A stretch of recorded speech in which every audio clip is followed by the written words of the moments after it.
What's good? What's good? What's good? We back with another one. I'm your host, Prince. This is IMZO Media. We back with another report for y'all. Today is episode number 7. I'm excited for this one. One of my favorite college players in the last 2 years, honestly. I just love tenacity, toughness. I love professionals. And every day she shows up as a professional. Shout out to those who are in the chat before we even started. Fast. Shout out to Fast. Shout out to Will. Shout out to K1 Jackson. Shout out to MJ, B, Will, Alicia. B, what's going on, everybody, man? I love when I see y'all in the chat before I even get started. That's love. That's appreciation. If you're not subscribed, make sure you subscribe. Get on the train before it's too late. I'm going to remember who was here in the beginning. Again, I'm almost at 2K, man. Appreciate all the love, all the support.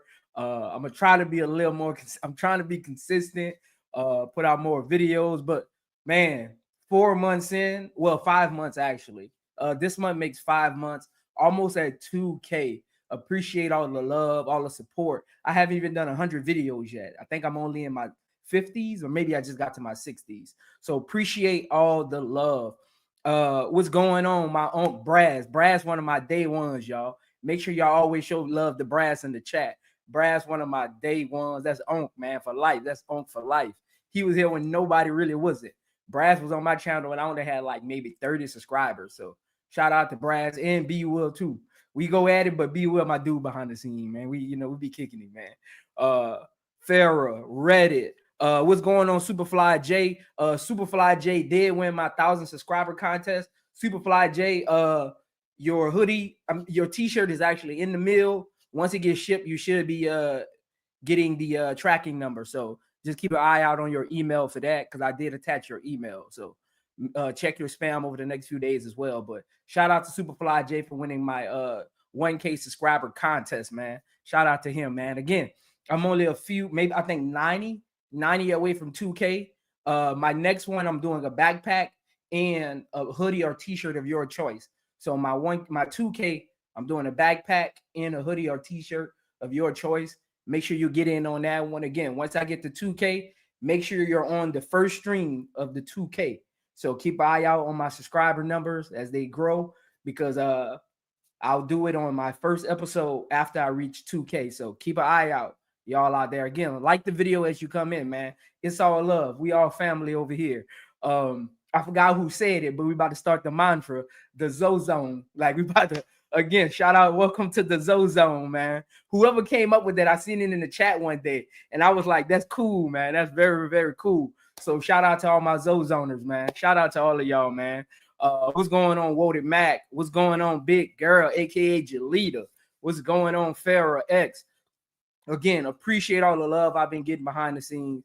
Appreciate all y'all been hitting me up on Instagram, wanting me to cover certain things like that. Again, appreciate. I'm gonna always show y'all love. Y'all already know what it is. My memberships will be going up probably around March. I'm still working on a few details because again, I want to make sure you're getting your bang for your buck. Even those who are going to be paying the $3 one, man. I'm gonna make sure you get your bang for your buck. I keep it.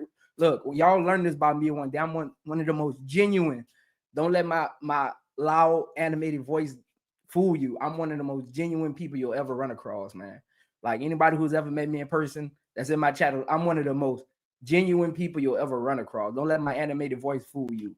And I'm an athlete. Of course, I'm braggadocious. Of course, I'm a talk noise. I'm an athlete. Of course, I'm a brag.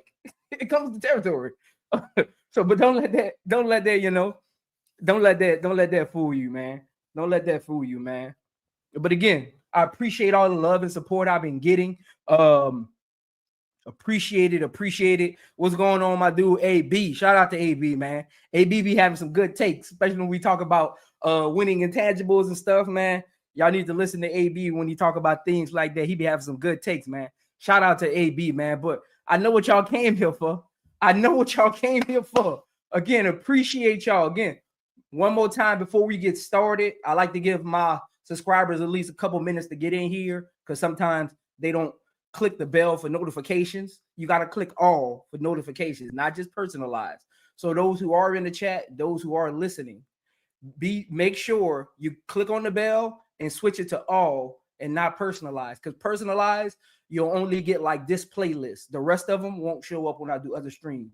So make sure you change your settings to all. Just click on the bell, take a second, click on the bell and click all instead of personalized. But we already know what y'all came here for. Y'all came here for episode number 7. Again, hit that like button as y'all come in. Shout out to Tamika. Shout out to Miss Gant in the building. Shout out to Miss Gant. Hey, Miss Gant, get with me, man. Look, Miss Gant was the first person to ever send me a super chat. I went back and looked at my first like super chat video. Miss Gant, I got a t-shirt for you of your choice. Send me an email to @imzomedia. Let's get you your t-shirt or your hoodie, whichever one you want. Again, I'm one of the most genuine people y'all ever meet, man. Y'all learn that over time. Y'all, I know I say that a lot, but y'all learn it over time. So Miss Gant, hit me up via email, man, and we'll get your hoodie or your t-shirt to you. Again, I got 3 different brands. Go on my community post. I got 3 different brands that I'm working on right now. The IMZO Media, the What Are We Doing, and the One of Them Ones t-shirt. You get your choice of hoodie or t-shirt. Ms. Gant was the first super chat I ever got, man. So again, appreciate you, Ms. Gant, for that. I went back and looked at that video, man. What's going on, King Pisces Nathan? What's going on? But I feel we got enough people in here. We got 40 people in here already. 8 minutes in, we got 40 people in here. Hit the like button if you ain't hit it yet so we could get started. Hit the like button. Hey, I'm not getting started till we get them likes up, man. Get the likes up. I mean, just look, take a second. I ain't gonna start it yet. Take a second. Go hit the like button. If you're not a subscriber, go subscribe. Again, I'm on like maybe 90 or 80 away from 2K. So go hit that subscribe button if you're not a subscriber. If you're not a subscriber, I actually got subscriber mode on right now. So if you want to comment, you actually got to be a subscriber. So again, you can't comment unless you subscribe. So subscribe and hit the like button. It's free of charge. It's free of charge. This is great content over here, man. Again, shout out to everybody that came into the Zone. Hey, whoever created that, let me know. I couldn't remember who it was, but I seen it at the corner of my eye one day in the chat, and I was like, yeah, that's my mantra moving forward. So shout out to everybody for pulling up to the Zone. Chicago Sky 2025 Draft Report Series, episode number 7. We got South Carolina Gamecocks on Raven Johnson. Hit the like button, man. Hit the like button. But again, those of you who don't know, let's get to it, man. Let's get to it. Of course, Chicago Sky 2025 draft notes. Draft is April 14th. We only have 2 picks in this year's draft, the 3rd and the 10th. I updated our free agents and those under contract: Mariah Jefferson, Elizabeth Williams, Rachel Banham, our newly acquired Kia Nurse, our newly traded for Rebecca Allen, Kamilla Cardoso, Angelreese, and our new, well, welcome back basically, because she had a qualifying offer, Michaela and Warrior. So shout out to all of them, man. Shout out to all of them. Yeah, we got 45 people in here, man. Hit that like button. Shout out to King Pisces, man. Stay on them, King. Stay on them, King. Shout out to King for always shouting that out, man. Hit the like button, man. It helps me stay in the algorithm, man. We got over 45, about 47 people in here. Hit the like button. It helps me stay in the algorithm while my video is, kind of rolling. So just take a second, hit the like button. We all family over here, man. Let's stay genuine. Let's continue to support each other, man. Let's continue to support each other, man. What's going on, T. Carmilla? What's going on? But let's get to this, man. Let's meet Raven Johnson. Those who don't know, she did go to Westlake High School, McDonald's All-American nominee, 2021, number 2 high school recruit for women. She was actually the number 1 point guard and the number 2 recruit in high school. Four state titles. She actually played with one of the number 1 scorers along with Hannah Hidalgo, Florida State's Tanaya Latson. So shout out to Tanaya Latson as well. Those who don't know, they actually went to high school together. All state honors every year. Atlanta Journal's player of the year, not women's or men, like all across the board. Atlanta Journal's player of the year. That's actually a mistype underneath there, so don't worry about that one. I'll fix that when I actually drop it in my videos. She was a 2-time Miss Georgia basketball player of the year, and she was 2021 Nesmith Prep women's player of the year. So shout out to Raven Johnson's electric, successful high school career. Shout out to my dude HD, man. Shout out to HD. You know I gotta drop it for you. All I ask is when you lay your head on that pillow at night, know I gave you everything I had. All I ask. She one of my best point guards to the last 2 years. I love me some Raven Johnson, man. I love me some Raven Johnson, man. Shout out to Raven Johnson.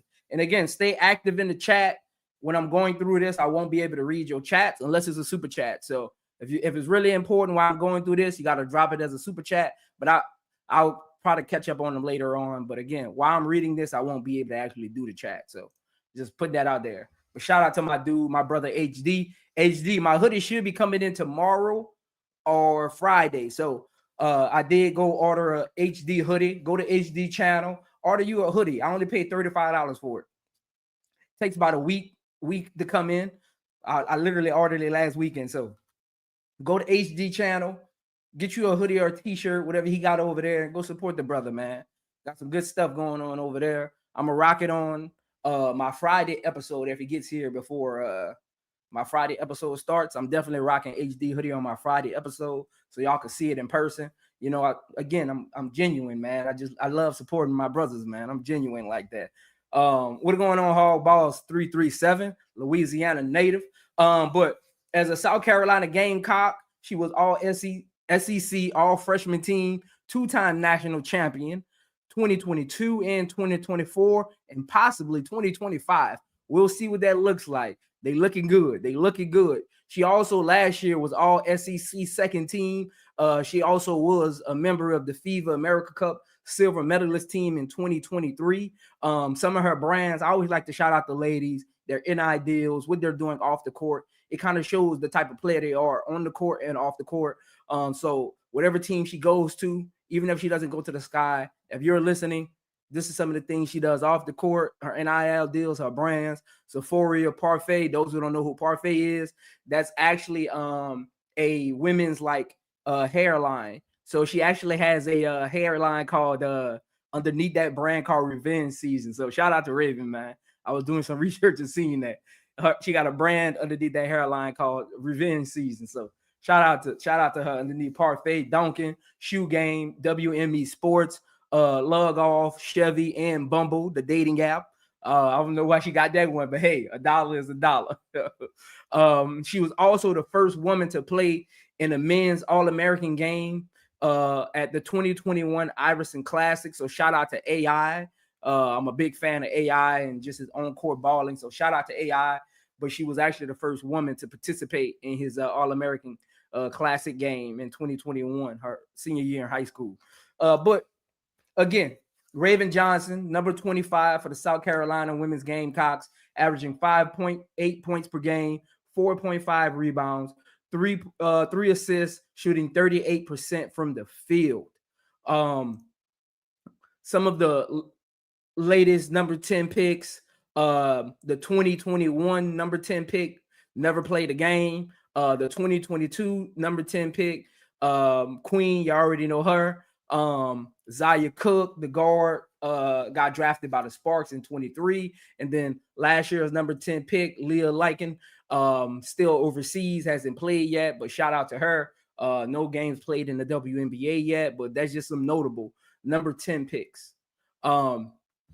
Raven Johnson's defense is her calling card. It's something that I judge her by. I always talk about players and not putting everyone in same categories, even though at the end of the day, they are basketball players, but I always like to put them in their own categories according to what their specific specialties are and their play styles. So all of those who know in the Final Four against Iowa in 2022, or was it 2022? They lost to Iowa, unfortunately. And Caitlin Clark gave it a wave off. She talked about how that messed with her mentally. She came back revenge season. That's why she has the hairline called revenge season. It was really came off of that game with Parfait. So shout out to Raven Johnson for the inspiration in herself. She talked about the mental challenges. Was basketball for her or not? And I'm glad she had people like Dawn Staley and Camilla, even Aaliyah Boston she mentioned, and O'Connor getting her back coming into the next season. In the championship game last year, with Raven Johnson as a primary defender. We all know how great Caitlin Clark is, number 1 college scorer of all time for men's and women's, number 2 pick, most viewed games. In the championship game, with Raven Johnson as a primary defender, Caitlin Clark made 5 of 20 shots and scored just 12 points. With Johnson on her, Clark also committed 4 turnovers. Raven Johnson actually had 4 steals and 2 blocks on Caitlin Clark in that game. So shout out to Raven Johnson. They did end up winning. So again, that just shows her tenacity. You want those type of players on your team, those who know what adversity feels like. A lot of college players never really had adversity, like going through the trenches. That just shows like mentally, like she's there, like she'll be in your corner. She's a leader on and off the court. Like you want those players on your team. That's things you can't teach. We always talk about things you can't teach. Raven Johnson is the definition of things you can't teach. But again, when we talk about her defensive prowess, these are huge numbers. In the SEC last year, she had the 3rd best defensive rating. Number 1 and number 2 were bigs. That's how important she is to perimeters.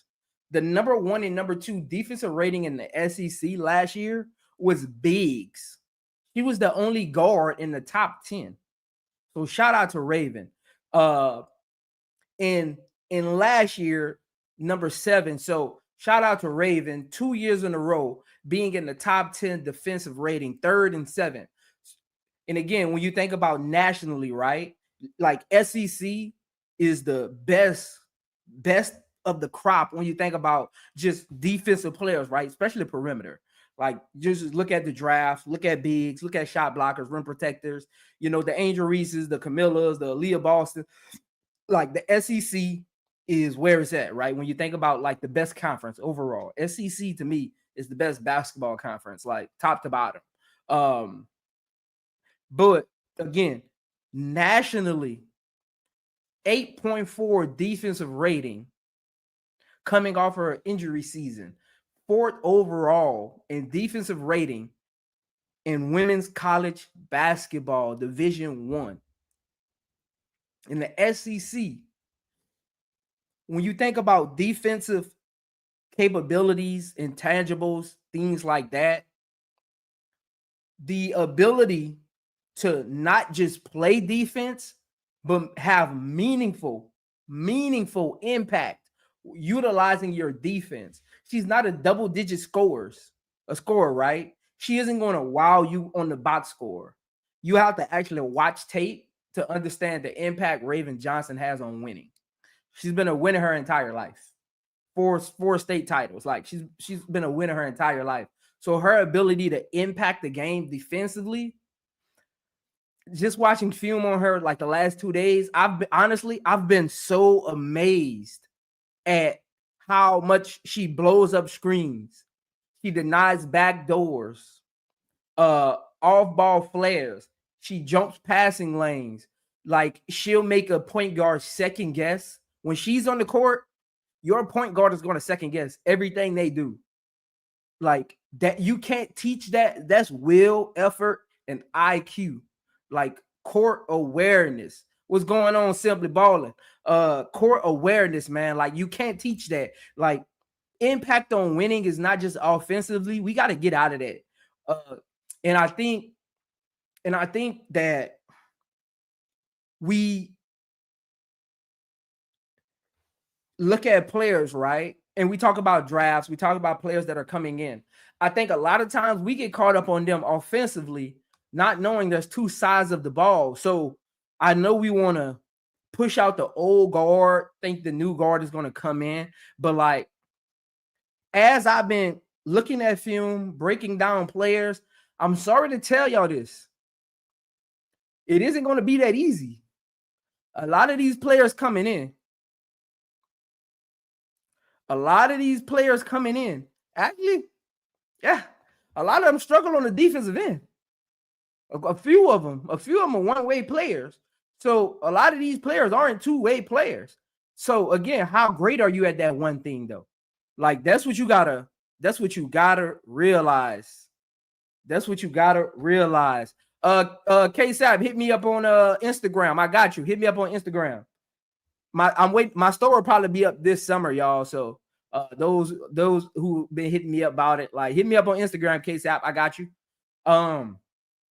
Again, defensive win shares is just as big as offensive win shares. For her to have the second win share 2 years in a row lets you know something. Like nationally, 9-point win share, that's not easy for a guard. I need y'all to understand how impactful you got to be as a guard, especially as a point guard. She's not a wing. She isn't close to the rim. So like win shares, they add in when you get a steal, did it turn to offense? Who were you guarding? What team were you playing? Time of the game, pace. Like a lot of that goes into ratings and win shares. For her to have the second best win share so far this year lets you know. And we keep talking about all these scores, right? In college, we keep talking about the Pages, the Jujus, the Hannah Hidalgos, the Tanaya Latsons, the Sellers. Like we talk about all these scores, right? For someone to have that great of a win share as a guard is outstanding. Like when I was doing my research, I didn't even realize that. Like I know we rave about Raven Johnson's defense, but I don't think y'all understand how major that is. Just go pull up defensive win shares in college basketball and see who's in the top 10. Ain't too many guards because most times your win shares and defensive ratings are geared towards probably your wing, your small forward, or your big. Power forwards, shooting guards, and point guards don't really get it because they play the way that they play. They don't really guard the best player night in, night out, and the big is kind of protecting the paint, so they're getting those backdoor blocks. They're getting the loose ball steal because they're rolling under the rim. So sometimes a lot of their win shares are manipulated based off of the play styles. But for her to have that, you got to be amazing at what you do. And she's guarding some of the best players. She ain't just guarding point guards. She's guarding the small forwards. She's guarding the shooting guards. Like she's switching on to power forwards and forwards. Like she's tough in the paint. Like you ain't just bullying her. She got a big frame. To say she's only 5'8", she has a huge frame. Her toughness, her tenacity, her will to win. You can't teach those things. And when you think about a winner on your team, intangibles, man, like y'all got to remember, everybody can't do everything. You can't have the same players on your team when you're building your team. You need these type of players. Like you need these type of players. I think Raven Johnson is going to go a lot higher than people think, because as the season goes on, people are going to realize, GM, scouting departments are going to realize how important she is to actually winning. And defensive rating and win shares, like win shares is big for me. Like, what is your contribution to like actually winning? And when you look at the numbers, she's in the top 10. Basically, she's in the top 7 every year, top 5 most, and rating and win shares. Like, she's the first guard. I want y'all to listen to this. I was looking at research earlier, right? Looking at the win shares. I went back to the win shares the last was it 20? So I did 2024 to when they started recording it, like for all teams D1. I went back to 2017. 2017. Raven Johnson has the best plus minus box score defensive rating in the last 8 years as a guard. The other 7 were bigs. So again, when we talk about guards, it ain't just about scoring. Can you stop the other team? Can you do things that don't show up on box scores? Who's your dirty work player? You need somebody to get that loose ball when it's rolling at half court. You need somebody to walk in the huddle when we're not playing defense and say, Coach, I got him. Every team wants those. Coach, I got him. Don't relax. We don't need to change our defense. We've been practicing this defense forever. I got him. Yeah, I don't think a lot of people understand how important that is to you. I got him. Like, the other 4 players listening to that, it makes them, just by her saying that, it makes them step up their game. Like, motivate through example, not words sometimes. The way she's willing to take on challenges, the way she's willing to put her body on the line every time a screen happens, every time a loose ball happens. Rebounding, we'll get into that later with her. Great rebounder for a 5'8" guard. So again, you need those players on your team that are going to make an impact. You can have all the scorers you want, but if you can't stop nobody, you're just trading buckets, you go down, you're not winning. If you down 8 and all you're doing is trading buckets, you're not winning that game. Who you stopping? I think she will be a very successful guard at the next level, and we'll talk about how. We'll get into how. We'll get into how. I come with the facts. I come with the facts. We'll get into how. We'll get into some comps about like her play style, them coming out of college. So again, remember when we're grading players, we're grading them on a scale of where they are, not where they're going to be. Yes, she's not a great shooter. Yes, her shot creation can get better. But this year, she's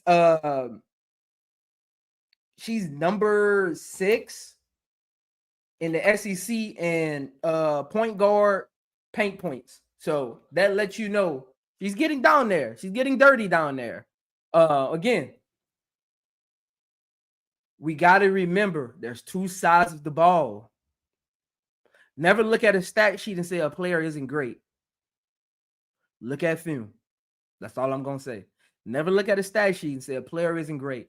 Look at film, and you'll get a different idea. Again, her going to Chicago, I think it would be a great fit. She did play with Camilla. Both of them were 2-time champions. She actually has a great off-court relationship with Angelreese as well. Last year when they won the championship, she actually FaceTimed Angelreese in the locker room. Like, not when she got home, not a couple of days later. She actually FaceTimed Angelreese in the locker room. That lets you know off court, they have a good relationship. And they battled in the SEC for 2 years. So that lets you know they had a good relationship off the court as well. So again, she's coming into a situation where she's played with Camilla. She has a great off-court relationship with Angelreese. I think she would fit well. They have Vandersloot. She comes in as the backup point guard. She's a better facilitator than people actually think. It's really the type of style that Dawn Staley runs. She runs that wing out. Basically, with that wing out, your point guard is kind of like out the picture because we're really trying to get it to the block. So your point guard doesn't really, their assists don't look pretty, basically. Most of her assists come in transition. She's a great transition player. Great transition player. Again, look at film, not stat sheets when we're talking about how a player fits. Look at the film, not the stat sheet. Because a player can have high assists, right? Look at how they get those assists. Then determine, okay, look at how this team wants to play. Will those type of assists be there for them? Yes or no? Look at, let's say a player shoots a lot of threes. Look at how they get those threes on their current team. Look at the team they're going to. Would those type of threes be open for them? Yes or no? See what I'm saying? You let the stat sheet just be a guide, but don't let that be your final conclusion. You got to combine that with just your understanding of the game itself, because you really got to know what you're watching, right? You really got to know the nuances of the game. You really got to truly just constantly. I feel like just because people didn't play basketball don't mean they don't know what they're doing, because just watch the film. I love talking to people who never played the game, because I get to hear their point of view of it, because I'm always think like an athlete. So, I even take some of the expertise that they say and combine it with my expertise, because they watching it from a different scope, right? So again, don't judge anybody, played or didn't play. Those out there who got channels who played, stop kicking people off your channels because they ain't played, man. Sometimes they got better takes than you, honestly. Some of them got better takes than me sometimes on certain things because they see it a different way, right? So again, that's why I like to listen to conversations. But again, watch film, take your understanding and expertise, and let the stat sheet be the guidance of what you're watching. That way you know what you're going to watch, right? I'm not going to watch Raven Johnson film of her taking three-pointer shots, right? Because that's not her specialty. That's not our go-to. What I'm going to do is see, okay, I'm going to look at her game and be like, man, she open on that three, take that. But I'm not going to watch film on Raven Johnson taking three-pointers. As I'm watching the game, I'm going to be like, I'm going to just cue it in my head like, okay, she's always on the left side. That lets me know that's where she's comfortable taking shots at. Even though she's not taking them, she's always standing in the left corner on the three-point line. So that lets me know that's at practice when she's working out, that's where she makes most of her threes at, right? So if I look at Chicago style of offense they want to run, what hand is Camilla? What hand is angelreese? What side of the court Courtney Vandersloot likes to drive? Y'all see, I'm teaching y'all something. Learn something right quick. Raven Johnson doesn't take threes, but if I watch games, she's always stands on the left corner. So when I go back and watch who she's going to be playing with now. Vandersloot likes to drive and kick right. So Raven Johnson, I need you to get comfortable at right corner threes. You see what I'm saying? I'm teaching y'all something. That's what I mean. You can't just look at the stat sheet. You take the stat sheet, let it be your guide. So when you're watching the game, you can have little check marks to see how they're getting this, or what that is, or what kind of plays they're running to be successful at what the stat sheet says. But understand the game, take your experience, your understanding, and you combine it. So again, that's why I'm one of them ones. So again, be sure when you're judging players, understanding, stat sheet, visibility of film. Like, make sure you're combining those things. Again, don't just go off the stat sheet. It'll stir you in the wrong direction. But to me, Raven Johnson is the defensive playmaking guard. Her measurements and play style comparisons, she has the same, this shocked me, she has the same wingspan as Ryan Howard, who we're watching in Unrivaled right now. Her and Enrique are the same height at 5'8". Dejanay Carrington is my current today WNBA player comparison because she's a point of attack defender. Again, Raven Johnson is a better facilitator. At this stage, Carrington is a better shooter, catch and shoot shooter. She doesn't really create shots for herself. She's more of a catch and shoot shooter. She gets downhill a little better. I think Dejanay is a little quicker than her, but don't get it confused. Go watch the film. Raven Johnson is fast, like athletically fast. Her strengths: defensive playmaker, point of attack. Her three, like she's the 3-level defender. Point of attack, help defense, defense to offense. She don't block shots out of bounds. She blocks shots towards her. When they come to her, she doesn't knock the ball out your hand where it goes out of bounds. She doesn't get in passing lanes and just smack it. She always pushes it up court. That way she can get to it. And again, that's things that you don't really see unless you watch the film. Like, she's great. Like, the other day she had 6 steals. I forgot the team they were playing, but she had 6 steals in like game before last. Technically, she had 10 steals. A couple of them, the way she plays, sometimes her teammates get steals because she'll deflect the pass and they'll get the steal for it. She'll blow up a screen, ball will get loose, it'll hit the offensive player leg, it'll roll, and somebody closer to the ball will get a steal for it, right? But she influenced that turnover. Like, she literally could have had 10 steals. Like, 10. That's double digit steals. Like, that's effort. Like, steals are all effort. All effort. So understand. Thank you, B. Will. It was Auburn. I knew it was an SEC team, but I can't remember who it was. Shout out to B. Will for that. But again, that's things that if you're not watching the film and you just look at the stat sheet, oh, she had 6 steals. Great job. Go look at the film. Go watch the game. She had almost 10. She should have had 10 accounted for. Some deflections. Remember, they don't give you credit for the deflection. It shows up in the arithmetic stat sheet, but it doesn't show up on like the actual like ESPN and stuff stat sheet. Like, it's arithmetic stat sheet. I'm gonna give y'all the website one day.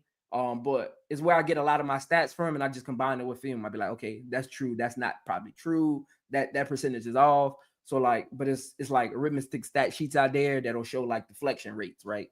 So again, one of the highest deflection rates in the country. Like, in the country, NCAA country. Pick and roll playmaker. Again, she doesn't get a lot of credit for how well she plays with bigs, pick and roll. Again, pick and roll is becoming extinct in a very weird way. And I think it's becoming extinct because everybody wants to play iso ball. Everybody wants to shoot up threes, and you can't really get threes in pick and roll because pick and roll, you're kind of starting at the high break, but by the time the play actually takes off, you're kind of like probably at the elbow, at the nail. It depends on where it kind of took off at, but most of the time you're not really running a lot of pick and roll to get threes. You'll have a few like the Enrique's, the Chelsea Grays, but they got to pull back. Like, watch how they get their threes in pick and roll. They're actually not at the 3-point line. What they do is they run the pick and roll with the big. They're the ball handler. They cut in and they V cut back out and shoot a 3. Like, that's literally what they're doing. A pick and roll is never set up for a 3-point shot unless you're pick and rolling and you got off ball action where somebody's doing a flare screen or somebody's just doing a baseline L cut. You know, L cut is basically I start at the wing, I cut down block, and I just cut whatever corner I'm on, right? Whatever side of the court I'm on, right? You got your L cut. So that's the only time you're really getting threes out of a pick and roll, right? Other than that, you're getting the hockey assist. So I drive. Whoever set the 3, they flare back out. Whoever set the screen, they flare back out. I drive. I kick to the corner. They kick to the wing to the 3-point shooter, right? Who set the screen. So you're getting basically a hockey assist. But most pick and rolls, you're really not getting a 3-point shot. And that's why it's becoming extinct, because you're not really getting that 3-point shot out of it. But she's great at pick and roll. I did have some film, but again, I don't like getting flagged, so I got to break it down. I ain't have time today to break it down. I was doing work, but I did have some film. I'll probably add it to my video that I dropped. I'm about to start dropping 7-minute videos after my lives, because these are going to be my lives. I'm going to do open panel, and then later on, I'll just drop the video in case anybody wants to go back and watch it later. So I'll do and I won't make them long. The longest they might be is 10 minutes max.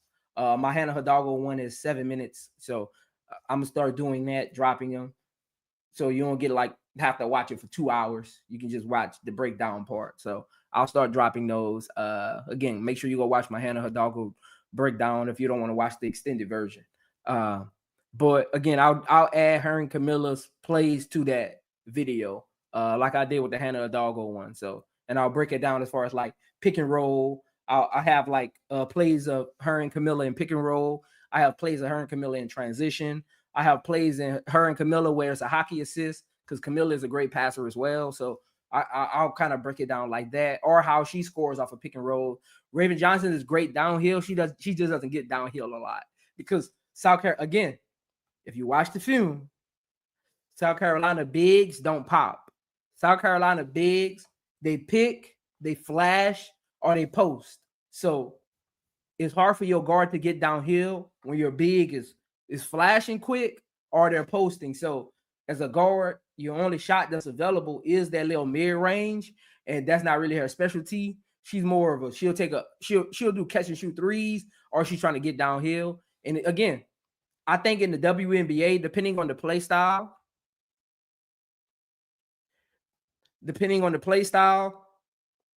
you have to remember that if your big is pick and pop, your point guard can get downhill. But if your big is like a roller, you're not getting downhill because the paint is clogged. They're just coming over to help. Like, you need somebody in that short corner to kick it to. Like, so again, you know why y'all learn something over here. But again, she's a great rebounder as well. This year, she has 153, if I'm exact. This year so far, she has 153 rebounds. That's ninth in the SEC. And you think about the bigs that are in the SEC right now, the Nisa Morrows. Like, you think about the bigs like that are in the SEC right now.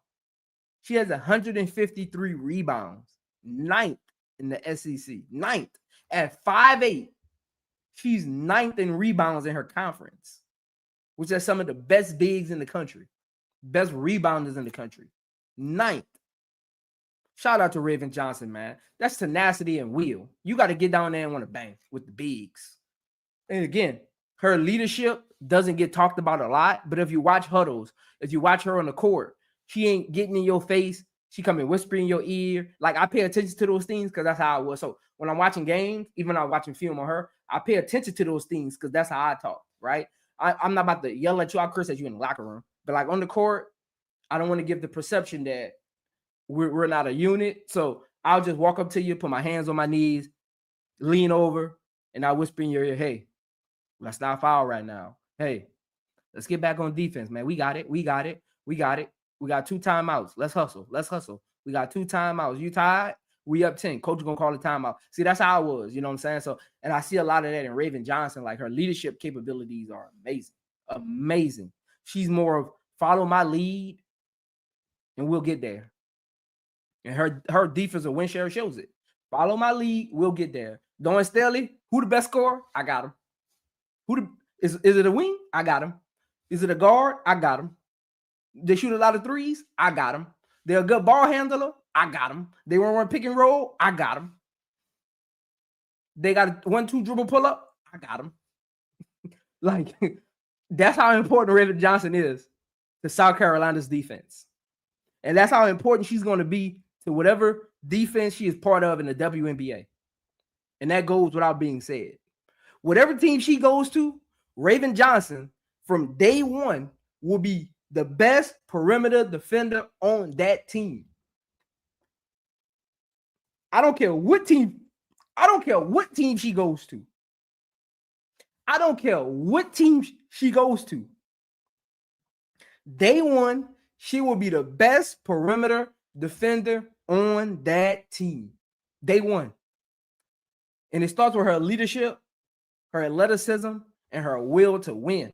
Like, 3 things you can't teach. That's 3 things you can't teach. You ain't about to get in the lab. You ain't about to get in the gym. No, that's all mindset, capabilities, intangibles. That's how important she's going to be. From day one, Raven Johnson will be the best perimeter defender on any team she's on. Any team. Yes, she might not start, but pound for pound, you might have some taller wings that might look like they're better than her, but I'm talking pound for pound. I want y'all to hear that again because I don't want anybody to clip this and say, Joe says she's better defender than Asia Wilson. Pound for pound. And first of all, I said perimeter. Pound for pound. Her first WNBA season, she will be the best perimeter defender in the league. That's how much faith I got in her, just from her tenacity, her will to win, her intangibles, her leadership, her athleticism, her IQ, like just all of that combined. And again, she's going to be special. She's going to be special. She's gonna be special. Her weaknesses, though, and she doesn't have many. That's why I'm like, I listen to panels, right? And I'm not just talking about YouTube panels, ESPN's, when they talk about the point guards in college right now. And again, everybody's enamored. Everybody's enamored with points. There's two sides to the ball. And some of these people that's scoring high points, they ain't even winning. They're not even winning. My coach told me this one time. Matter of fact, in high school, we was playing a team. And he was like, and we always do like the scout report as the point guard. I stay behind after. This was in high school. I still remember this. I stay behind after, right? And we, especially if it's the district games, right? District games going into the playoffs. I stay behind with the coach, and the assistant coach will probably be in there, and we'll pull up film from probably one of their games. Somebody will record, or last year we played them, or whatever. And your district, you play them twice anyway. So I remember my coach telling me this one time, and it always sticks with me. And some people who've been on panels with me, they've probably heard me say this before. Even on bad teams, somebody got to score the ball. I'll say that again. Even on bad teams, somebody got to score the basketball. So when you're watching players and you bring up how many points a person scores, what does it lead to? How impactful is it? Are they winning? Is the team better or worse without them? Like, a lot of those go into it. That's why you can bring up the stat sheet. It's a guide. Stat sheets are a guide. You shouldn't let your stat sheet be the conversation. Stat sheets are a guide to your talking points. Let that be a guide to your talking points. They shouldn't be your conversation, your overall, you know what I'm saying? Like your overall conversation. That shouldn't be, your overall conversation. It should just be a guide, a starting point to like what you want to kind of get into, breakdown, whatever you're kind of doing. If you're doing breakdown, if you're part of a panel, talking discussion, if you're on a TV show and a topic comes up, let a stat sheet just be part of the guide, part of the information that you're kind of utilizing, but understand how to use it though. But again, when you think about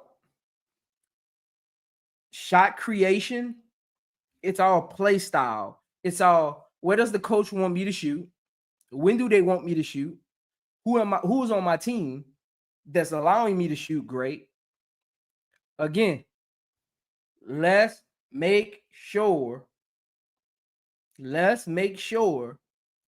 shot creation is important, or is it not, to that kind of play style of that team? How important is your shot creation? If I got two shot creators, do I really need a third, or can they just be kind of like catch and shoot, play off ball, set screens, stay on the nail, run a flare, run an L cut, run a V cut, run a circle out? Like, what kind of player? Run baseline, whatever you're doing, run baseline. You stay high point. Hey, you operate wing, you make a C cut, you make a U cut, whatever you want to do. Like, understand play styles create shots sometimes. So for Raven Johnson, Dawn Staley runs a kind of like a post. She runs a high post offense, and you don't really get a lot of shots out of it. It's more like, it's not a lot of shot creation going in it. Like, that's not saying nothing wrong with her offense. It's just shot creation isn't what her offense is predicated off of. Her offense is more predicated off of, we run through the big, we run kickouts. We run kickouts. Everything is kickouts. It's not like drive kicks. It's more like high post kickouts. Like, so that's why you'll see Tahina Papal and Tessa Thomas, like, they're either running baseline, backdoor cuts, or they're on the wing, catch and shoot. Like, you rarely see them like just one-on-one ISO. So with South Carolina, looking at shot creation, it's very hard to see who's very good at shot creation on that team. It's very hard to see.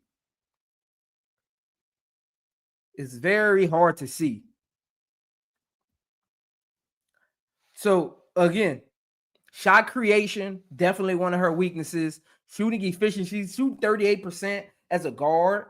She's an okay free throw shooter, but 38% from the field as a guard is definitely not bad. It's definitely not good at all. Like, as a guard, shooting percentages should be anywhere from 53, like average guard, especially 1-2 guards. Like, I consider good to average shooters, good to average 52 to 46. Like that's good to average. And then your great shot makers, they're in like that 53 to 58% range, right? 53 to 58%. Rarely is only big. Anything 60 or above, that's your bigs. All they're doing is making layups. So I don't count them. I'm talking wing on down, like backcourt, like wing on down. Not even power forwards. I'm talking small forwards, shooting guard, point guards.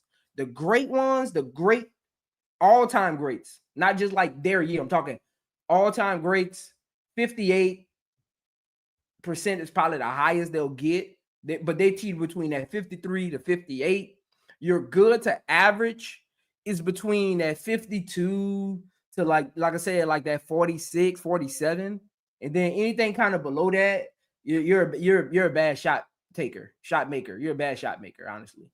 And you're probably a bad shot taker because it depends on, are you just chucking up shots hoping they go in? Like that's bad shot taking. That's why your percentage might be low. So again, 38%,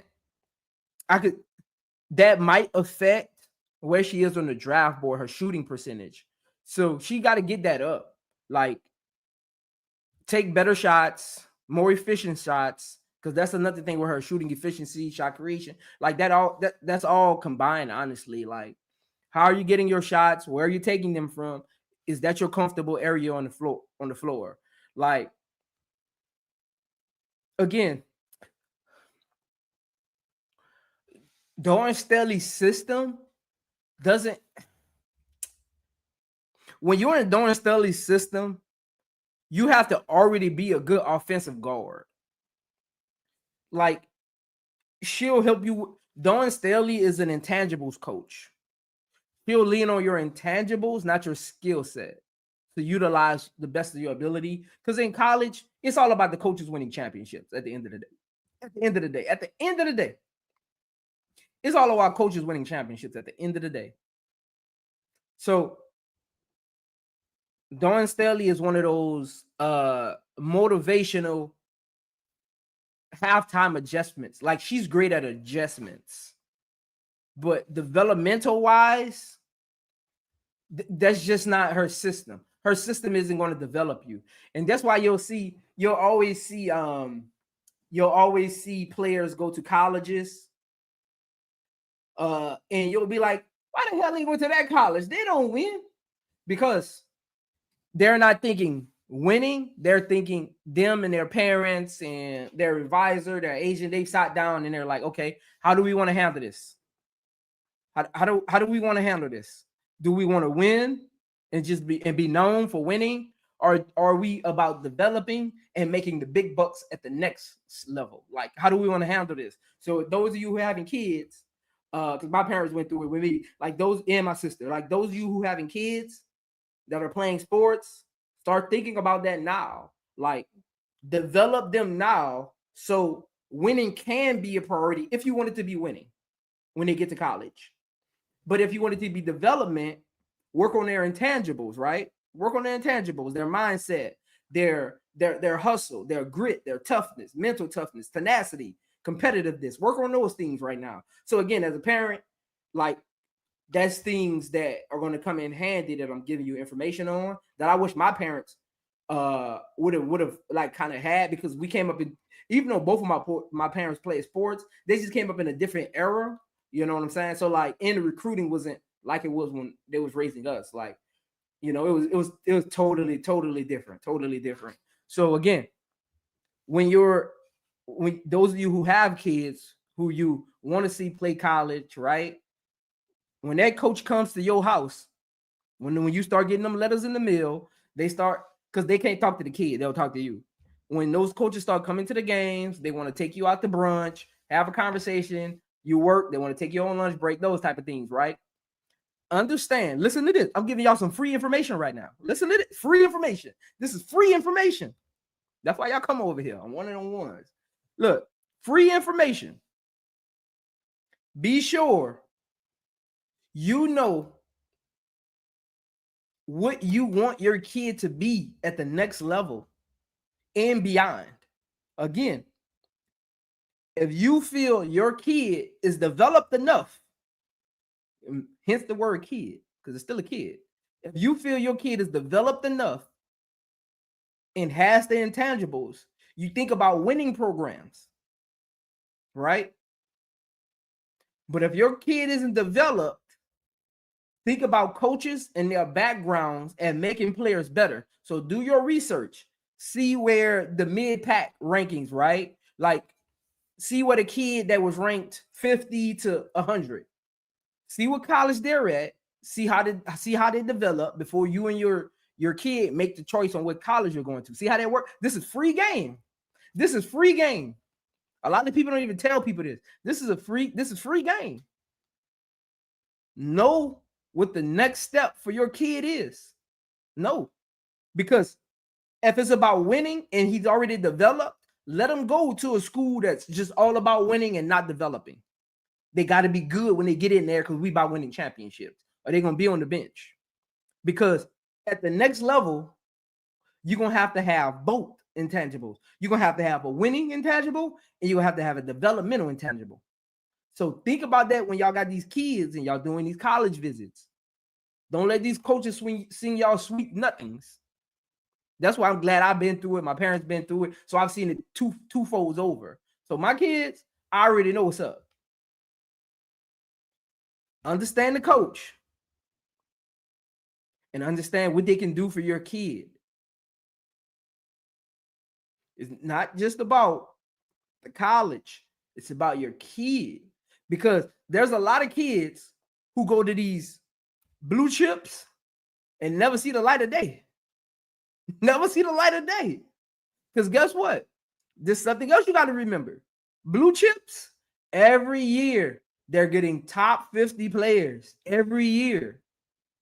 So if you come in as a freshman and you ain't developed, good luck. Good luck. Good luck. I'm going to say it again. Good luck. Good luck. Good luck. Shout out to Braz for the $2 super chat. Braz, I don't know how I just seen that. I told you I can't really see the super chats. I can't really see everything right now. All I ask is when you lay your head on that pillow at night, know I gave you everything I had. Shout out to you for the $2 super chat. That's why I said, if you want me to read your comment, it got to be a super chat because I can't see everything right now, man. I can't see everything. It's hard for me to see the chat right now because I got the docs up. That's why I read the chats after I finish. But again, that's some free game I just gave you. Think about that. When you got kids, what do you want from this college? So when that kid 6 years old and you give him that basketball, think about what do you want him to be at the next level. That's how you groom. That's how you groom them. Am I going to groom them on the intangibles, the hard work, the work ethic, things like that? Or is it going to be all development because I feel they have the intangibles just from being around me as a parent, right? Like I'm disciplined. They on a schedule. They clean their room this day, right? They got tutoring. So if you got those things and you feel like that's important to the college you want them to go to, work on their development. Give them a developmental coach. That's why there's different type of trainers, work ethic trainers and developmental coaches. So understand that. That's free game. That's free game. Free game, man. Free game. And look, in 10 years, I want y'all to come back on. Hopefully, I'm still live streaming at that time. God bless me. I'll probably be on some big channel by that time. But hopefully, I'm still live streaming. In 10 years, you got an 8-year-old kid, come back on my live stream and be like, Zoe, I follow what you said, and they getting drafted next year. That's what I want to see. That's why I'm at mentally. I just want to help y'all, man. The third weakness for her is her height. Yeah, she's tough. Yeah, she has tenacity. But her height, being able to, again, as point guards, can I see over defenses? Like that's an important factor because at the next level, they just get taller. Like, can I see over defenses coming off of that screen, right? Can I see over defense when I drive and want to kick? Can I see they're open in the short corner? Can I see they're open on the weak side? Like, can I see over a defense? Her being 5'8", her quickness is an ability for her, right?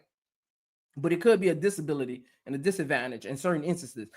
If you 5'8", quick, you can get under screens. You can lose them on the screen, right? You can get by bigs, just drop your shoulder a little bit. You know what I'm saying? Like, again, there's your disadvantages to being short, being tall, whatever. You know what I'm saying? So again, height can probably be one of her weaknesses going to the next level because she is 5'8".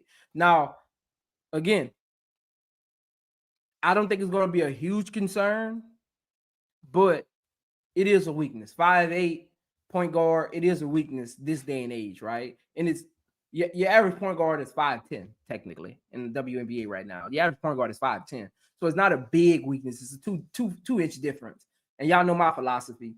Anything within that 3, you're literally the same height at the next level. It depends on what shoes you got on that day and your arm length. Like, you know, it just depends on play style. So it ain't really a big difference. But if she's going to be in a pick and roll offense, that big comes over to help. Can I see around the help? Can I be able to see the sharp corner, the weak side, like things like that?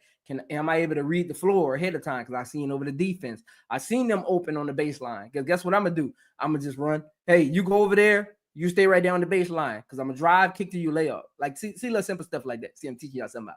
That's how point guards think. Teaching y'all some point guard things. Now, anytime you see somebody like point twice, they want somebody to stay. And they want somebody to move. So they'll be like, you stay. If they point down, that means stay. If they point over, that means go. And some of us, sometimes we use codes. Like we'll say like Hershey. Hershey mean you go baseline. Like we'll use little codes. You know, you learn those. Like if you want to set a screen, like my freshman year, 2-pick was our screen. I'll call it 2-pick. In high school, our screen, like ISO screen, was called herringbone. Like you do little stuff like that, man. So again, like that's just her height might get her in trouble sometimes. Being a point guard, because like the Enriquez and all of them, the 5'8", the Jewel Lloyds, all of them, the Kennedy Carters, even though Kennedy Carter's 5'9", they're shooting guards. They're more shooters. They're not really running the offense. They're not really facilitating. They don't got to see over the defense because they're not like real floor general passers. But as a floor generating passer, which she's going to be coming into the league, because our offense is subjective.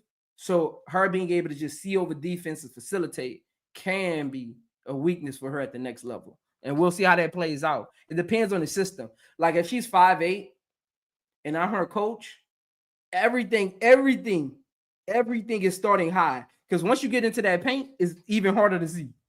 Everything for her is starting high.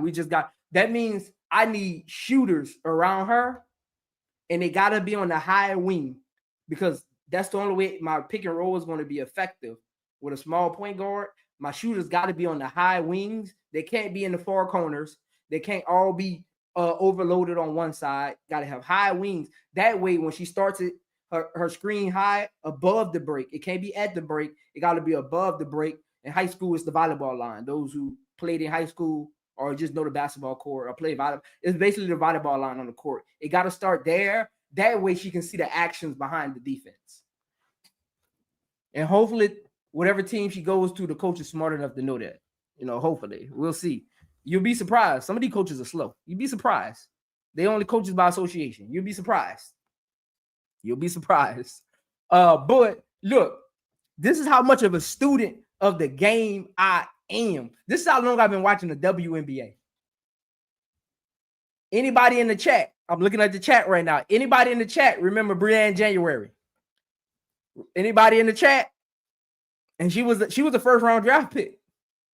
Anybody in the chat remember Brianne? Anybody in the chat remember Miss January? Anybody in the chat remember Miss Jasmine Thomas? Like, Jasmine Thomas slept on. Jasmine Thomas is slept on. Brianne January. Matter of fact, I don't know if I got the date wrong. Somebody could fact check me, but I think Brianne January was on that.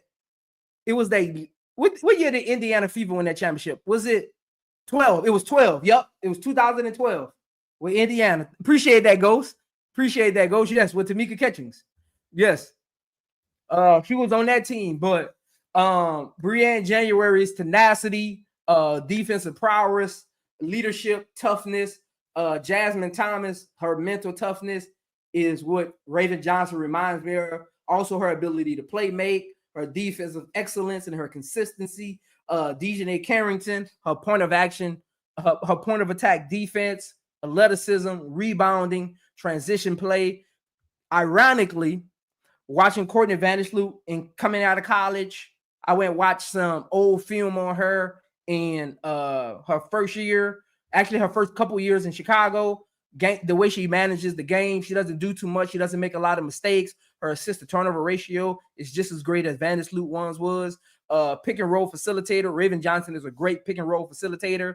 She has high IQ coming off those pick and rolls. Like just her overall basketball IQ offensively and defensively is, look, I'm gonna be honest. IQ doesn't get talked about enough, which is weird.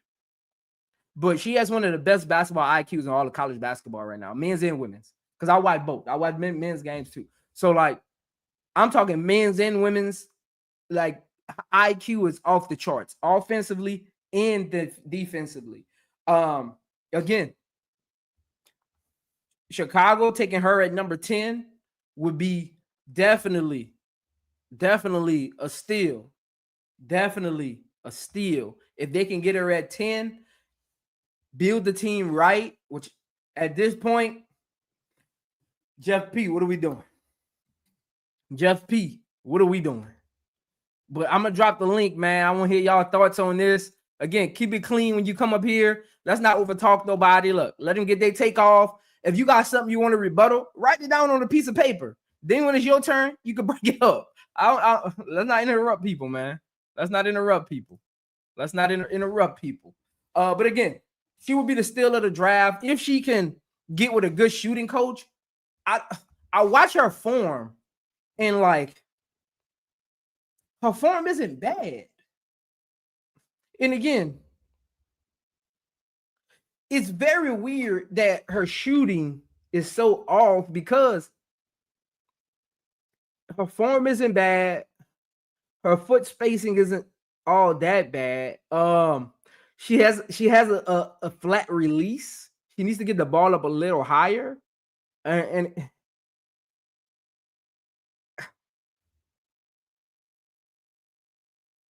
I don't know, man. Like her shirt, I think she needs a good shooting coach. And again, there's different shooting coaches. So I know a lot of people say like shooting coaches, but there's different shooting coaches. So I think Raven Johnson needs to get with a shooting coach that works on high arcing shots because her shot is a little flat. So again, like people hear shooting coaches and like they just jump to the conclusion that every shooting coach could teach any shot. That's not how that actually works. You got some shooting coaches who mostly teach people how to shoot off the dribble. You got some shooting coaches who are better at like ISO shot creations. You have some shooting coaches who are better at catch and shooting because that's all about just catch and shoot form, being ready, positioning on the court, like finding your spots. So again, like you gotta remember that. Ms. Gatt said Tyler Marsh can definitely help her with her development. Again, there's different phases. Hey, Brad's gonna mute right quick. Brad, you got noise in the background. Oh, okay. Then you come back when I finish. Go mute.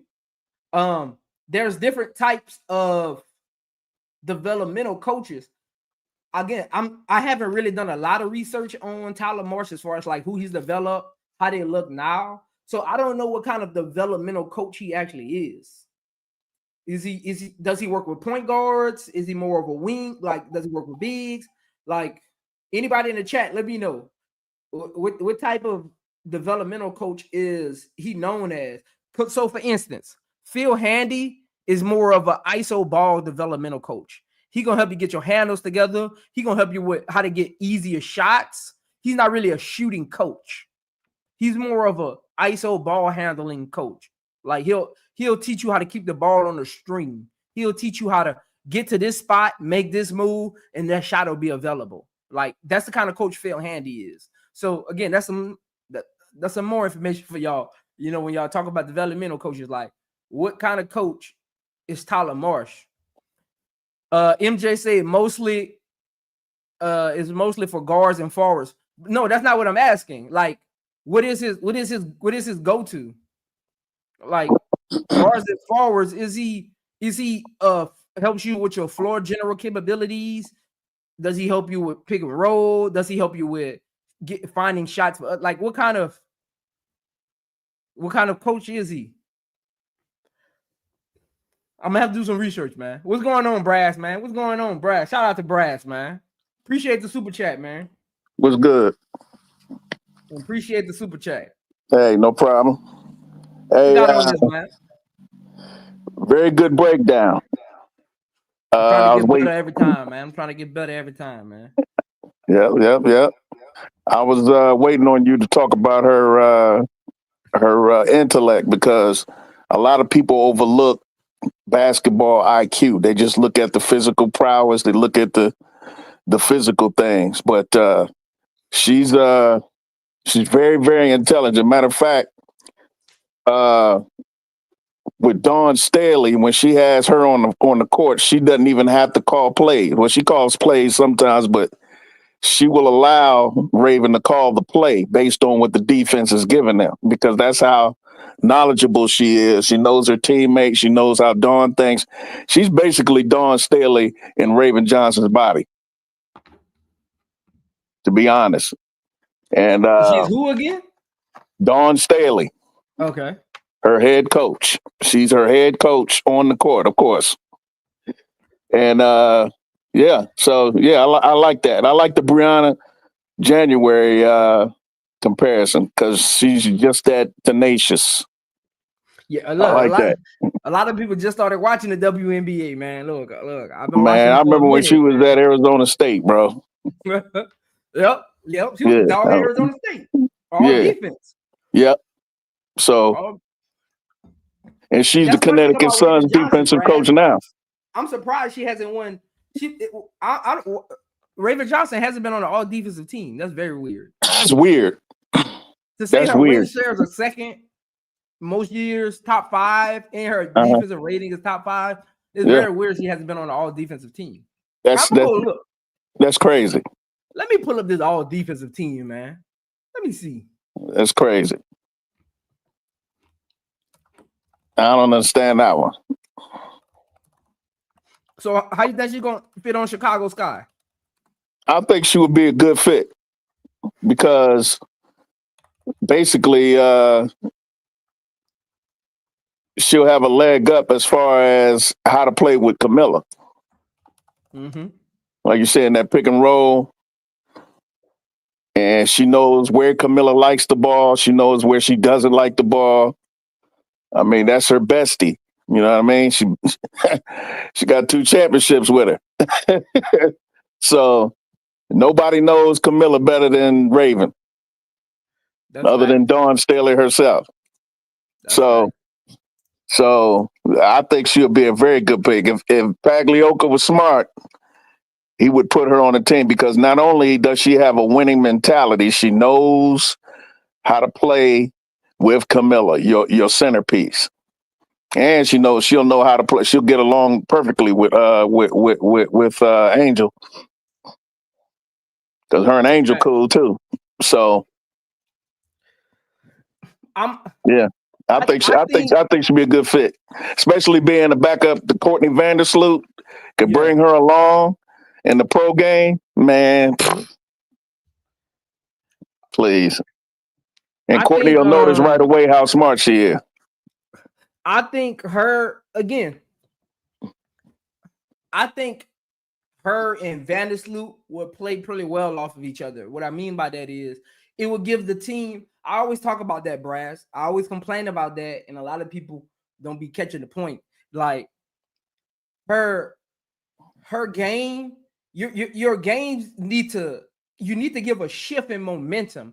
I'm gonna give people an example. Let's say our starting lineup, right, isn't getting it done, and we just need a change of energy. My bench needs to be able to do things that, whether it's good or bad, that my first unit doesn't do. That way I can bring them in the game and give it a different pace, a different change of tenacity or scoring abilities, things like that. And like it a lot of teams aren't built like that. That's why they don't really grow, or you don't see like the team like go on these runs or anything. So I think her playing off of Vandersloot, her coming in with the second unit. You keep a scorer and a big out there with her. I think you might have you something, man. Yep. Definitely. Let me get to the super chat, Brass. Before you say that, hold that thought. Let me get to the super chat. All I ask is when you lay your head on that pillow at night, know I gave you everything I had. Shout out to B Will for the $10 super chat. Hey, keep them super chats coming, man. Even if it's $1, keep them super chats coming. I love seeing super chats. That's real support. B Will say you one of them ones, Prince. Best, most informative basketball breakdowns in these YouTube streets. Day one, and my brother, man. Appreciate it, man. Appreciate the super chats. Keep them super chats coming, man. Keep them super chats coming, man. Shout out B Will. Shout out to B Will, man. Welcome to the channel, Angelo Ball. What up, Prince? Just sub to your channel. Shout out to you, Angelo Bell. Shout out to you, Angelo Bell. Shout out. But what you were gonna say, Brass? No, I was just gonna ask you with how would she play? Like, say, like they pick Sellers third. Mm-hmm. How would she mix with Sellers' game? She would mix with Sellers' game great, actually, because he plays well off of. So she plays well off of Tessa Thomas, and she plays well off of Team Johnson. Pow. You never look. You never look at the game with Tessa or Tahina and say Raven Johnson is in the way. Right. So again, you get a scoring 2 guard out there, it'll be the same. You won't see no slippage because she's used to playing with scoring guards. You know, even when Fuwali is out there, like she's playing off of her, and you know Fuwali ain't passing the ball to nobody. Right. So, you know what I'm saying? She another Kennedy Carter, just one track mind. Yeah. Downhill. It's just bucket for her. That's it. No change of pace, nothing. So I think you put a scoring because she's not looking to score. She's looking to facilitate and play defense. She wants to do the dirty work. And I feel like great backcourt, you got somebody back there that needs to do the dirty work. You need somebody back there that's just gonna drive. That's just gonna drive through wheel. Like they're gonna drive us to a win through wheel. Like, cause I'm gonna tell you right now, you can ask any athlete this. There's days you come out that locker room and you don't want to play, man. I know. Look, even if Kobe was still alive and he came on here, man, look here. I don't care nothing about no mama mentality, no will to win, no killer instinct. Man, there's some days when your body says no. No, right. There's some days when your body says no. I don't care what kind of killer instinct and mentality you have. Some days your body gonna be stronger than your mind. And on that point, so I remember watching 30 for 30 on and one mixtape. And they had Kyrie Irving on there because he used to get those tapes back in the day with Skip to My Lou and White and all them street balling cats from what's his name from Atlanta. Yeah, but anyway, and people were saying, could some of these dudes play in the NBA? And Skippy was the only one that made it. And Kyrie Irving made that point. He said, this ain't no street ball when you're playing in the NBA. He said, there's going to be nights where you don't feel like playing. You got to play to your best ability on nights where you don't feel like playing. And not too many dudes have that mental strength to do that. So I remember Kyrie saying that specifically. There's not, and I agree with all the games they got to play during the season. It's like with Cleveland, where people say, "Oh God, Cleveland lost." Cleveland is not going to hold that kind of level the whole season. There's going to be some games where they don't feel like playing. They're going to get caught. Somebody going to beat them. That's just the way it is. It is. The best team. To the super chat though. Let me get to the super chat. Yeah, go ahead. All I ask is when you lay your head on that pillow at night, know I gave you everything I had. Shout out to Ms. Gant for the $5 super chat, man. Keep them super chats coming. Appreciate it. Zoe stay dropping them gems. Appreciate it, Ms. Gant. Shout out to Ms. Gant, man. Appreciate all the super chats today, man. Appreciate the super chats. Keep them coming, even if it's $1. Keep them coming, man. Keep them coming. Miss Gant, remember, send me your email so I can get you your t-shirt or your hoodie. Send me your email. I got you. That Shannon Sharp sample is so funny. But anyway, yeah. So yeah, you're right, bro. That's I mean, football players play once a week and they sometimes don't feel like playing. You playing basketball every other night. Yeah, you gotta take into account the traveling. And you gotta practice and you gotta travel. Yeah. And again, we a lot of people look at athletes as robots. They still got families. They got off the court drama. They might be going through it at home, and they gotta show up, man. Yep. They gotta show up. Eric, look what Eric Harp just put. Brad, can you answer that thing for me? Can you answer that chat? Lord. Can you tell Eric to go to my playlist? Go to his playlist, bro. He already broke down time. It's literally still my channel trailer. It's literally still on the homepage. Right. Eric Hart. Cheyenne Sellers breakdown was last week, and it's literally still on my homepage. I'm looking at it right now. You late, homie. Mad late. Go check that out, though. Appreciate the comment, though. Appreciate you believing in my breakdowns for me to do Cheyenne Sellers game. But yeah, you're a week too late, man.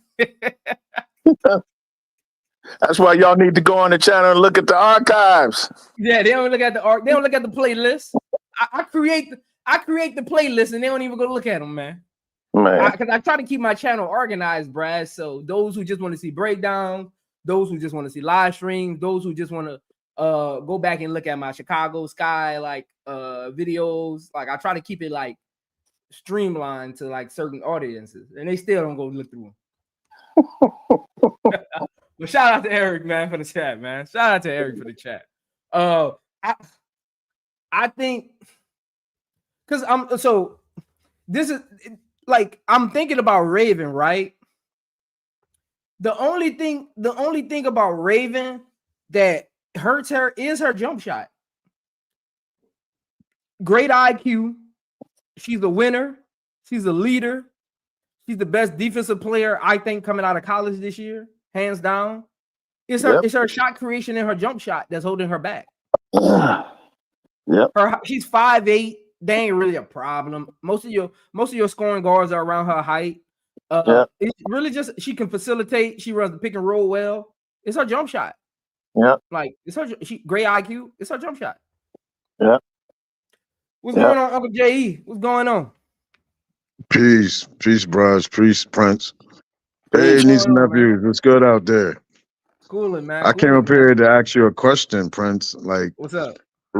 Raven, I saw in an interview, and I said this before, Raven basketball IQ is very high. She could be a coach one day. She's a good player. She's a leader. She's a winner. But when we look at a mental fortitude, here we go. I know people are going to be like, oh, he's like LSU, so he's going to be biased. I'm going to put it out there, bro. Caitlin waved her off in the Final Four game. Okay. Raven has been off the last 2-3 years because of that wave off. What about her mental fortitude? She came and overcome that. So do we want a player like that can be easily fragile? She can't overcome. She hasn't. Look at the screen. Bro, she won that game, but her offense is not there. She's still not shooting. She's trying to come around, but Caitlin threw her off. Go ahead, shoot. Waved her off. Go ahead, shoot. You know Uncle J.E. strictly criticizing players based on their offense, Prince. Bro, that's what we're supposed to do. We're supposed to critique them. Player, though. Well, get off the court. We need points. What you mean? How you say? What we here for? What we doing? They go trolling again. Uncle J.E., I be with you, man, but Raven Johnson didn't even come out of high school. She only averaged 15 points a game in high school. She wasn't no high 20s, 30-point game scorer in high school. She only averaged 17. For that lotto pick for 3 or 10, I Mhm. want somebody that is the best player on their team that can come in and make an impact. She can make an impact on defense, but she's going to be a liability on offense. They're going to be staggering off for her. They're going to be double teaming our best player. They're going to be clogging the middle because they don't have to guard Raven. I mean, she's a liability. Who do you think is the best player on South Carolina? The best player. They work by committee. I Who think do it you think the should head of be that snake is, though? the head of the snake is Raven, I'm trying to figure out what you mean, though. but she's not the best player, bro. It's like Angel is the head of Chicago, but she's not the best player. Let's just put it out there. She has the So, most impact. because I'm trying to really figure out, like, so For 3 and 10, I'm look not at the picking Liberty. Raven. Look at the Liberty, right? Uh-huh. Who's the best player on that team? The best player is Stewie. Is she the head of the snake on that team? Yes, her and Sabrina. Okay, G, y'all lost. I'm trying to figure out where you're going with this. I don't Bro. know. So you don't think she's a top 10 pick? No. Okay. Raven is Where a do you think contract, she a should training. Raven is a training day contract person. go? A what? Yeah. Oh, Jay, why do you say that though? Because she's Y'all not the best. fanboys. I don't look at them like fans and all that. I don't do that. I'm critiquing them. Okay. Y'all, people Uncle look at Jay, her Uncle name Jay, is out hold there. on, Uncle Jay, before you finish though. Hold on. Out of all people, you've been on my channel long enough. You know I keep it real no matter who the player is. I've been criticized for keeping it real. So I'm probably one of the only people I get criticized for keeping it real. I got people who aren't even subscribed to my channel because I keep it too real about angelreese's game. I'm gonna keep it real at the end of the day. Bro, Raven, if Raven is not careful, she would end up overseas.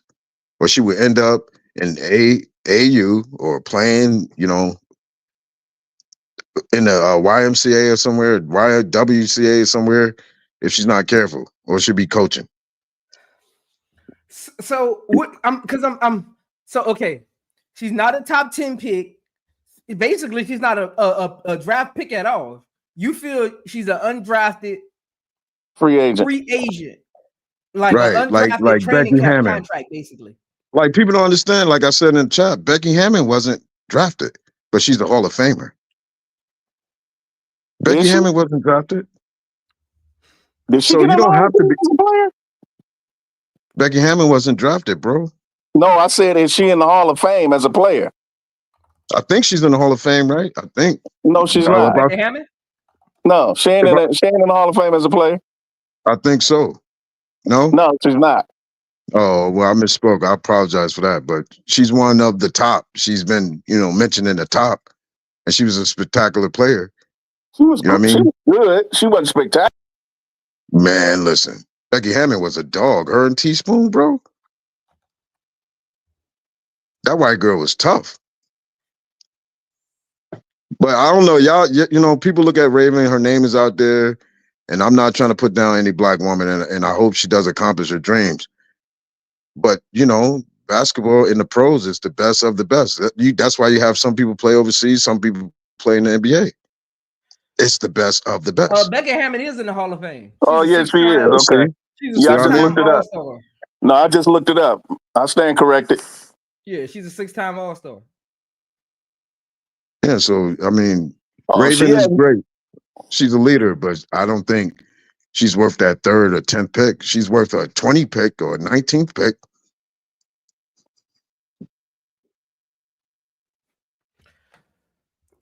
Honestly, I don't know why Becky Hammond wasn't drafted. But again, when Becky Hammond was drafted, they didn't have that many teams. They have more teams than what they got now. She came in 1999. Because Becky Hammond was an All-American in college. I think all through her last 3 years. And I know for a fact, she's Colorado State's leading scorer. I know that I ain't Google it yet, but I think I know that for a fact because I remember that from a post. My whole point is you don't have to be drafted to have a place in the WNBA or have impact. She can come another way. I don't think a team will take a chance that's already established, that's trying to win now, maybe, and they could put her on the bench and train her. But a team that's rebuilding, she won't add no value really. She'll just be taking up space. You know what I mean? And she won't be learning. That's just my opinion. Seattle, she will be great in Seattle. Maybe Minnesota. Phoenix, maybe. Even the Fever, if they had room, she would be good in those places. But like coming to a team that's rebuilding, I think it might hamper her growth. If anything, she might pick up bad habits. That's just my opinion. I don't know, man. I don't know. That's exactly what that is. Like I said, you base everything on offense. I don't base everything on. I'm a defense. I'm a Kobe man. No, you just said you did. You said you have to. She only played defense. Brian, she only played defense. No, that ain't all she do. What else she does? She's a leader. She can run your team. She can run your offense. She gets players in the right place. She's smart and intelligent, got intangibles, a leader. She rallies her team. She's a champion. She knows nothing but winning. All she talk is winning. Like Dawn said, I'll go with Dawn Staley's opinion rather than yours, even though people might say it's biased. But she's a Hall of Famer. And she said that Raven is a pro. Now, she said, could she be more efficient offensively? Yes. But she does everything a coach would want her to do. Like Zoe said, she does the dirty work. She rebounds. She plays defense. All right, Brass. 10 seconds left. 10 seconds left on the clock. We down 2. Again, you're talking offense. You're talking offense. That's what I'm saying. Offense, the game is putting the ball in the basket. Exactly. So that's my point. That's the reason why you have your opinion, because you base everything on the offense. No, I don't base everything on offense. What about with 10 seconds left, you need to stop? Bro. What about that? She's going to have the ball in her hand. Bro, I just asked the question. She's a point guard. I just asked the question. You don't want to answer the question. You don't want to answer my question. Okay, ask your question. She's got the ball. She's going to be dominating the ball. She's the point guard. We got 10 seconds left. What is Raven doing with that ball, Brass? She's going to get it to her best player. That's wasting 6-7 seconds. Screens and pin downs. That depends on what kind of play the coach runs. Depends on the situation. Depends on where she's coming from. Is she coming full court? She's fast enough to do that. No, we can start at the half. She's taking out at the half on the side. 10 seconds. She's taking out on the side and the half. Okay. And? She's got to get the ball. She's got to set it up. She got to find somebody open. That's 6-7 seconds left right there. You would be doing yourself a disservice putting your 5'8" point guard inbounding the ball. No, she's not inbounding. She's catching the inbound. Okay. With 10 seconds left, right? That's plenty of time for her to get the ball to her and for her to get the ball to her best player for the shot, to create a shot. That's up to her coach. She's a liability. What kind of play, inbounds play did the coach draw up based on the personnel who they got on the floor? Bro, Gary Payton, Jason Kidd, 10 seconds left. You pass the ball to them, they're gonna get a shot up. Jason Kidd is not known as a knockdown clutch shooter. Jason Kidd is a clutch shooter. No, he's not known for that. I don't know where you made that up at. I watched Jason Kidd since he was a clutch shooter. Jason Kidd has hit big shots. He ain't never put. He's a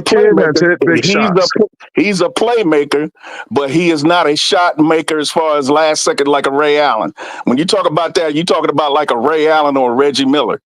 Those kind of players. Bro, Jason Kidd has hit big shots. Or Kobe Bryant or Robert Horry.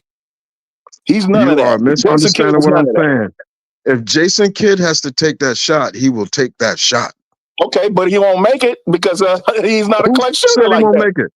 He'll make the Jason- play. He's a playmaker. He's not a shot maker. Jason Kidd is not a shot maker, bro. Where did you get that? At one point, Jason Kidd was averaging 19 points a game. What are you At one talking about? point, he couldn't shoot at all. He improved his shot as he got What older. are you talking about? Jason Kidd was averaging 19 points a game one time. All right, I got you. Now answer my question. And 10 assists. Now answer my question. 10 seconds left. You need to stop. Who would you trust? Raven Johnson or somebody else? Yeah, I would trust Raven. Uncle She's one-dimensional. Hold on. Brad, I'm gonna let you finish cooking them. Uncle J, I just went and looked at the 1999 draft, right? 50 players got selected. How many you think were guards? And what draft? NBA or WNBA? WNBA, the 1999 draft that Becky Hammond came out of. Oh, I don't know. I don't remember. Out of 50 players, we got to remember a changing of the guard happened in the early 2000s. But the league started in what, 97 though? It started in what, 97? 97. So the league was only in existence for 2 years before she got drafted. Right. And again, out of 50 players, only 16 guards were drafted. And I'm being generous because 2 of them ended up playing small forward. I'm being generous. Out of 50, that's what, like 35%? If that. 35% of the draft was guards. If that, maybe 30. Maybe that's 30. Because I'm being nice to 2 of them. I went clicked on them just to make sure. I was like, nah, she was a forward. And I went look at her roster position. Both of them was forwards. And out of that amount of guards, though, how many of them were scoring point guards? Let's see. Scoring point guards. Scoring point guards. 1, 2. I'm going up the ones that average 10 or more a game. I'm talking double digit. I'm being generous. Double digit. 1, 2, 3, 4. But she came from overseas. 5 guards average double figures. Out of how many guards total? Out of 16. Oh, okay. That's like a third. So, but no, what I'm saying is you only had 5 scoring guards in that draft. And I'm being generous because two of them average 10.2 and 11.1. You can get that from just going to the free throw line, which Raven does often. So, Uncle Jay, it was just a different time. And I think Becky Hammond just fell through the draft because she was a 3-time All-American. She was the leading scorer at that school, and she didn't get drafted. And she, from this list, she scored more than 70% of this list. Bro. Her points per game was higher than 70% of this list. We can't rewrite history. It's been done. I'm just saying, she was not drafted. She was not drafted. That's the whole point. She wasn't drafted. Saying, like, it's just a different change of the guard. Raven, whatever y'all think, just like y'all think about Central and all these other players, most of these players are role players. You can find anyone to plug and play. Raven, she can fit on any team, yes. That's what Chicago needs. That's what Chicago needs is role players. We don't need no alpha dogs. We already got one. He said let people talk. But we gotta replace 17 points a game. Raven's gonna be a liability on offense. She's gonna be passing, looking for someone else to score like she does on South Carolina. She's gonna defer. She's gonna get lost on offense. So play defense? Okay. She's gonna get lost on offense? Really? Yeah. Yeah. Oh, okay. Based on what evidence? What evidence do you have of that? We need a scoring guard and someone to be a threat that the defense is gonna play honest. I didn't ask you that. What gave you that idea for watching South Carolina? What gave you the idea that she gets lost on offense? Because I see Raven bring up the ball. Soon as she hit the half court, she's throwing it, she's passing it off. That's what point guards do.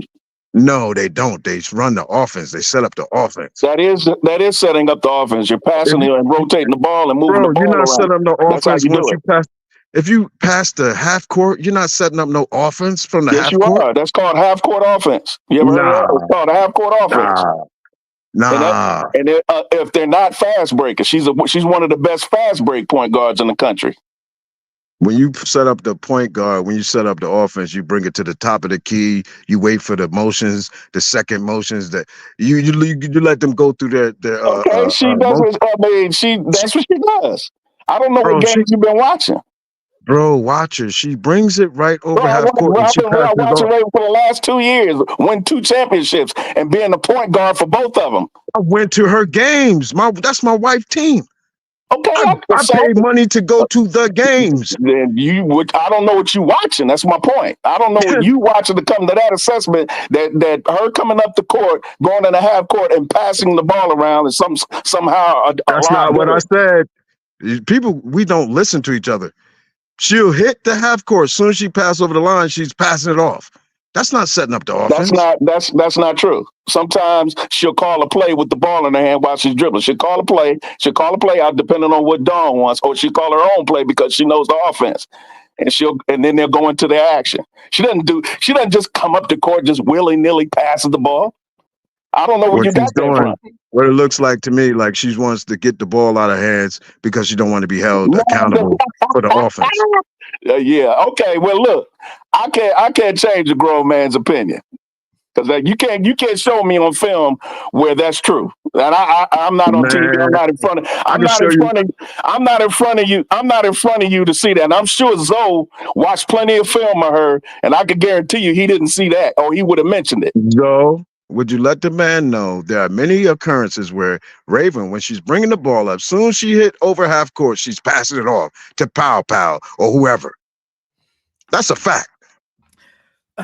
That's so.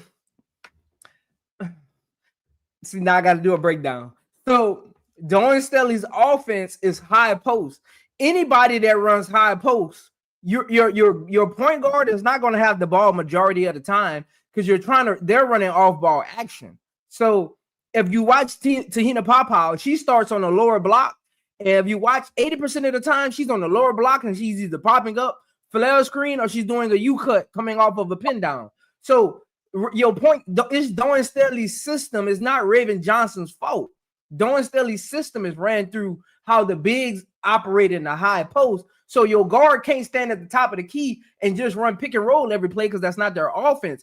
But Raven Johnson, through film study, when they had Camilla and Aaliyah Boston, was an amazing pick and roll facilitator. Amazing. She was one of the only girls on that team who actually even passed to the bigs. Like, that's why I say I actually have film. I'm going to drop it on my actual video of like how Raven Johnson operates in the offense. So like, she doesn't like drive a lot. And again, their bigs don't stop and pop. Once they go high post and they pass you off to the secondary action, their bigs drop to the lower block. So your guards aren't really penetrating. Like Tahina Paopao is a better ball handler than people think. Tessa is a better ball handler than people think. Dawn Staley's system, your guards can't penetrate like that. That's why Fuwale looks out of place. Fuwale is actually better than she shows. Dawn Staley's system doesn't allow Fuwale to operate in open space like that. She would have to take a bunch of threes. She can't get downhill. So again, it's the system is not Raven Johnson's fault. Technically, so it's hard for me to really judge her off of how much she handles the ball. So can a point guard build a career just playing defense in the WNBA? Yes. A long career. Yes. So you could average half a point a game, so you think she's gonna average half a point? She might average 5 points a game. Uncle J, how many point guards in the league you think average 10 points a game? Bro, we talking about this high pick right here. Yeah, Uncle J, I'm just asking you a question because you know me. I can share the screen and pull up the stats. It's not a lot of them. It's not a lot of them average 10 points a game, but you have 7, 8. You know, but 5 points a game, 3 points a game, I could get that off the street. Like, come on, man. You It's can't get Raven that defense Johnson. off the street. Again, like Brian said, you looking at that off. You can't get her defense, her leadership, her intangibles, her dirty work. You can't get that off the street. But I can find some of that. What And for get You some ain't gonna points. find. You ain't gonna find. That doesn't grow on trees, bro. But I get some points. I get some points to make up for the rest that That's they my don't point. have. That's why I started off the whole. When you got on here, I said, Zoe, Uncle J.E. only focuses on offense and putting the ball in the hole. Nothing else. You wild, Uncle J.E. You wildin'. I be with you. Me and you be on the same page. Look, with Sellers, we on the same page. I don't got no problem with them taking her at 3. Citron ain't in the plans. We on the same page. But with Raven, I don't know, man. We ain't seeing eye to eye on that one. Because again, Bro, Raven she gonna spend most of the time on the bench, bro. Because again, Dawn Staley's system is built for shooters and bigs. It's not built for Raven Johnson's kind of play style. Because this year in the SEC, she's the 3rd leading point guard scorer on drive floaters. So again, their play style isn't set up for their point guards unless they can actually shoot the long ball to be in that double-digit scoring. It's just the way that their system is set up.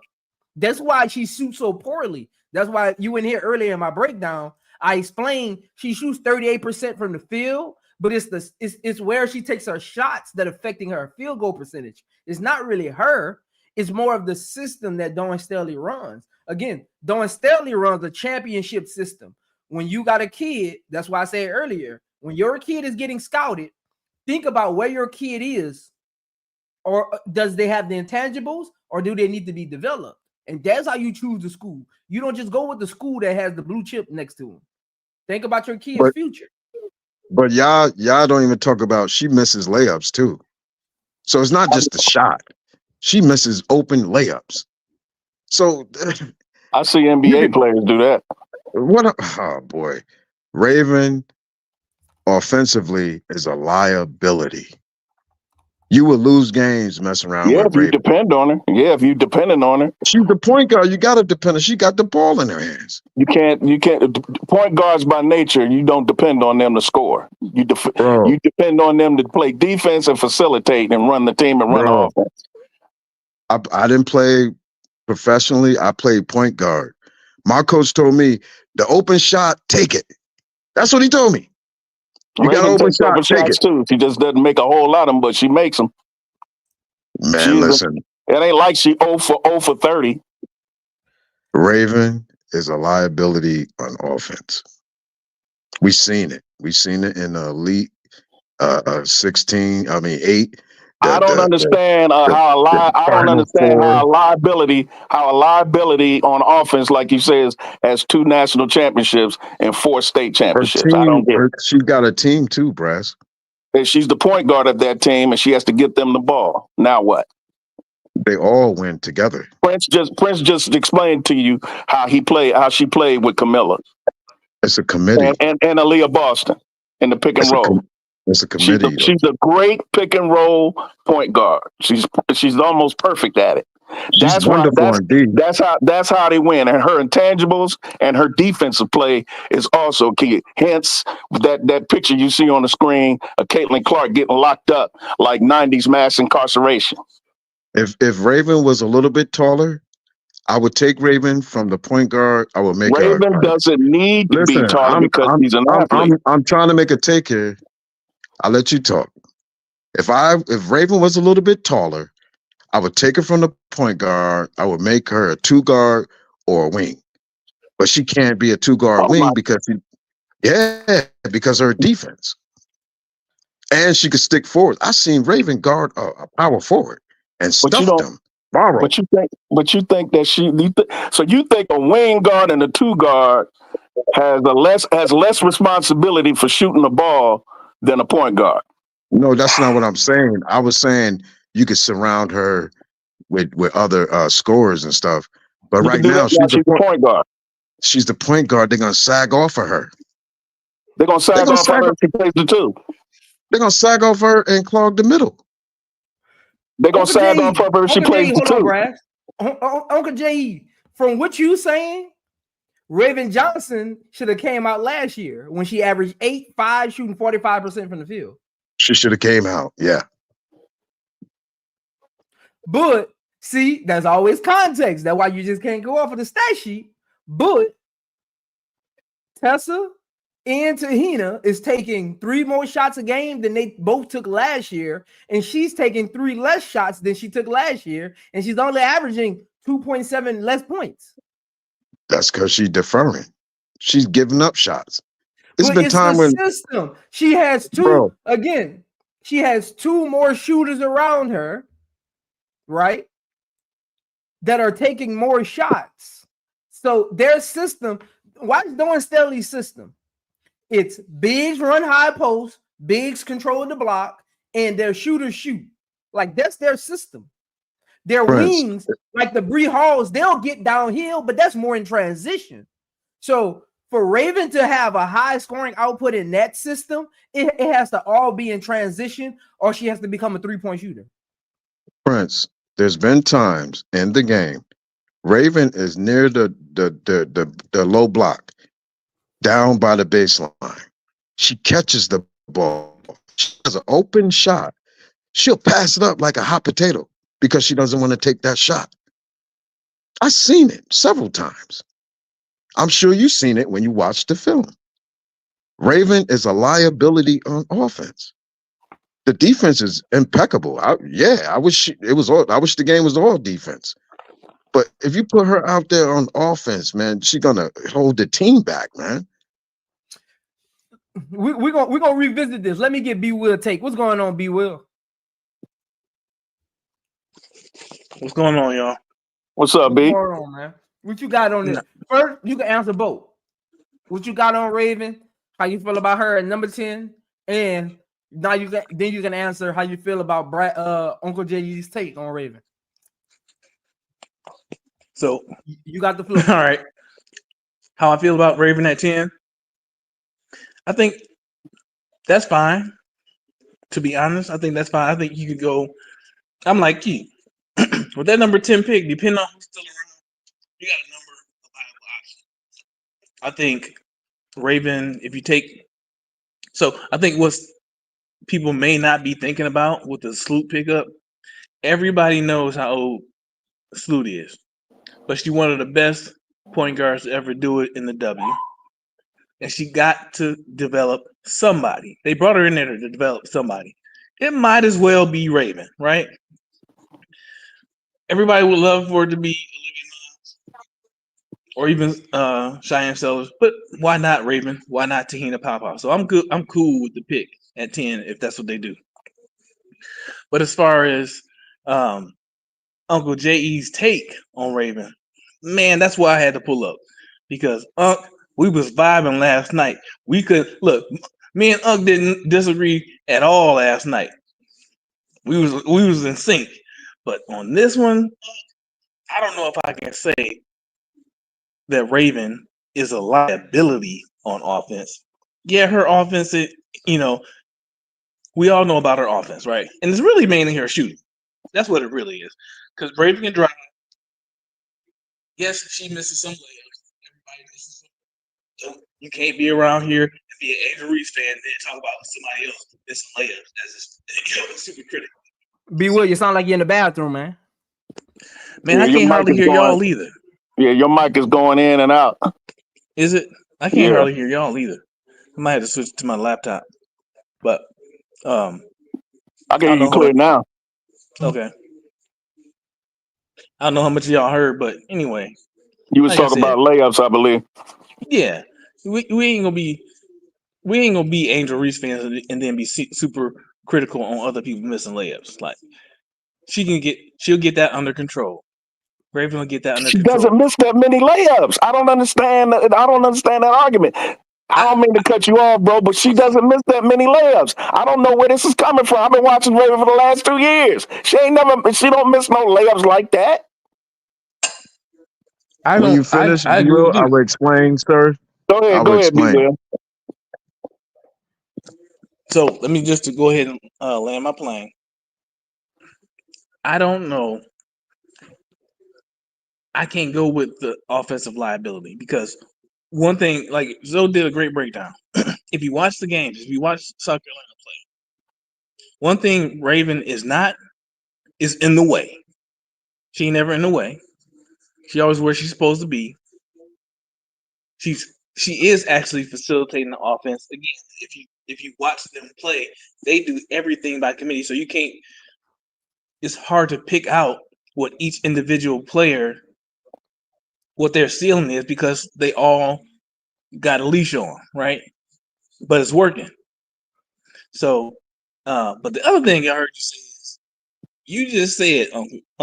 you just said if Raven was taller, what you would do with her is you would put her at the 2 or the wing for defense. But don't you need your 2 on your wing to score? You need your 2 on your wing. That's who you're That's why it's called a scoring guard, I don't get a shooting guard. that translation. I'm not at all mad at your assessment. That's everybody has their opinion. I happen to disagree, but some of what you said tonight just with other things that you're saying. Like it's with all of Raven's upsides, all her intangibles, and her skill set. Like if shooting is the only thing that she doesn't do well, I'll take that player. And that's my plane landed. Before you go, Uncle J.E., because I know you want to get to B Will point. Before you go, see, and that's why I'm confused at though, because if you look at Raven's game, right, the responsibility is Dawn Staley puts on her as far as controlling the offense, being the leader on the floor, being the coach on the floor, spearheading the defense, right, being the vet in the locker room. Like, I hold all of those in high regard as far as like how special a player is, right? When you look at Ravens game, I said this earlier, Uncle J.E., the only thing that stops her from being a guaranteed first round pick is her jump shot. Yes or no? It's the offense in total. So Wow. Okay. Last year she averaged 8. This year she's averaging closer to 6, and it's only like a 2 point something difference, 2.3, 2.4 difference, and she's taking 3 less shots. So again, I think it's more of how the system is. And again, she's not a good shooter, so I'm not putting it all on the system. But I think the system has a 70% effect on her points per game versus her just not being a good shooter. I put that at 30%. What I was saying was, you guys are looking at just the jump shot. Raven has the opportunity to drive and make layups. She'll miss the layup. I think it's a mental thing that's going on with Raven. She's not aggressive on offense. Okay, she's not an offensive player, but you could give me something. You know, she's not giving you anything. Lately, she's been trying to come around because she's probably heard about her draft stock and they're not really talking about her and stuff like that. So she's trying to make an effort, and I commend her for that. But Raven, the reason why I said I would put her at 2 or 3 if she was taller, because you have defensive specialists in the NBA who don't do offense. But they stick the best player on the other team and they shut them down. That's their responsibility. We have seen this before. But being a point guard, you're going to have the ball in your hand. You're going to have to make decisions. Sometimes you will have to shoot because other players might be guarded or might have a bad night. So you're going to have to give us something. But to give us nothing, then she's a liability. She might as well be a cone out there or on offense. They're playing 5 against 1, 4 now. on defense, they're going to be 5 against 4. Raven just telling you where to go, So where to her be, and she's defense, not contributing. so her defense isn't impactful enough for you to look over those little simple nitpick issues you got with her offense. Is that what you're saying? No. Oh She will have wow. Raven. If my team was already ready to win and I had the space, I would draft Raven and have her come along for like 2-3 years. That's what I would do if I was team ready to win, like Seattle or one of those teams. Okay. I would sit on the bench like J.C. Sheldon. J.C. Sheldon is just like Raven, but she has a little bit more offense. They sat J.C. Sheldon. He J.C. said Sheldon. J.C. That's Sheldon. cap, bro. That's cap. Man, what? J.C. Sheldon is considered the Uncle J. J.C. I don't Yo, want to y'all cut you, bugging. Uncle J. You're doing too much Y'all now. bugging. You're doing Y'all too bugging. much. J.C. Sheldon is considered a defensive point guard. She's considered that. That's what she was drafted number 5. I'm just gonna stay quiet. I'll let y'all take this. Uncle J, you think because you said a little better score, so we're not talking about the offensive end. You're talking about she's a defensive kind of like oriented guard. She doesn't play defense like she doesn't play defense like Raven. Raven is one of the best I ever seen on defense. But J.C. She Sheldon doesn't has even some facilitate offense. like Raven. I don't consider what? I say she doesn't even facilitate like Raven. But she's an offensive. She can score. Hey, was J.C. Sheldon worth Say I that don't know again. what We you're didn't hear saying, you. We B. heard Will. nothing you said. Huh? You broke up. We Say- heard nothing you said. I said, I'm asking Uncle J.E., was J.C. Sheldon worth the number 5 pick? No. Okay, at least you're consistent there. I was about to say. Uncle J, J.C. let me ask you Sheldon. this. How many points does Raven Johnson, if her defense continues to improve? Because I think it will. She'll have better trainers around her, better player developers. She'll have a better team around her, right? How many points does Raven Johnson need to average for her to be and I'm not even, if you listen to what I said at the beginning, I don't think you was here. Brass was up here. I said Vandersloot is your starting point guard. Raven is a great change of pace point guard to come off the bench behind her, as long as she has scoring guards and wings in the game with her. That's why if you keep your starting shooting guard in the game and you bring in a catch and shoot, you bring in a Rebecca Allen or a Rachel Tia Nurse Bam. off the bench, let them kind of roam around, spot up.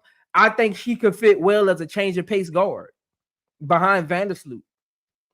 And so I'm only talking 10 to 12 minutes a game, if that, maybe 8 to 10 in her first year. So if listen to what I just said, for her to be in that role and have the impact that I want her to have with like the second unit, how many points a game does she have to score for her to be the number 10 pick? If I'm picking her number 10, I want at least 7-8 points a game from her, or maybe 6.5, 7-8 points a game. So over the next month, she just got to score 2 more points than her average. Well, basically, she got to get back to her last year's average, and you're gonna be good. Because last year, if she's scoring 8 points a game in college, she's gonna give me 4 points a game in the WNBA. How many shots is she taking? She ain't taking no shots. She's scared to take the shot. You is wilding. I'm telling the truth. He's I'm telling nothing but the truth. You is wilding. Bro, there's film out there when Raven catches the ball, she's playing hot potato and trying to get rid of that ball. She doesn't want to take the shot. I don't know what you're watching. I ain't never seen her do that. That's like panicking. I'll make a video. I'll make a video about it. Please do. Please do. Please do. I want to see that. So many times me and my wife be watching the game. Many times me and my wife. Potato means panicking to me. So no, not panicking. She's trying to give that ball up because she don't want to take the shot. That's panicking. That's not panicking. That's a panic move. Panicking. That's a panic move. She don't want to take. Caitlin took a confidence. Uncle J, Okay, I'm a point guard, right? Okay. When I'm watching Raven Johnson, I'm watching her from a point guard lens. I watched film on her the last 2 days. My wife will tell you, I literally took over the living room the last 2 days because she a point guard, so I really wanted to put real effort into watching her film. I went back and even watched her years playing with Aaliyah Boston. That's how far I went back. I went and watched some of their like ranked games against other teams. I never looked at her games and said, man, she don't want to handle the ball. I swear. Not one time.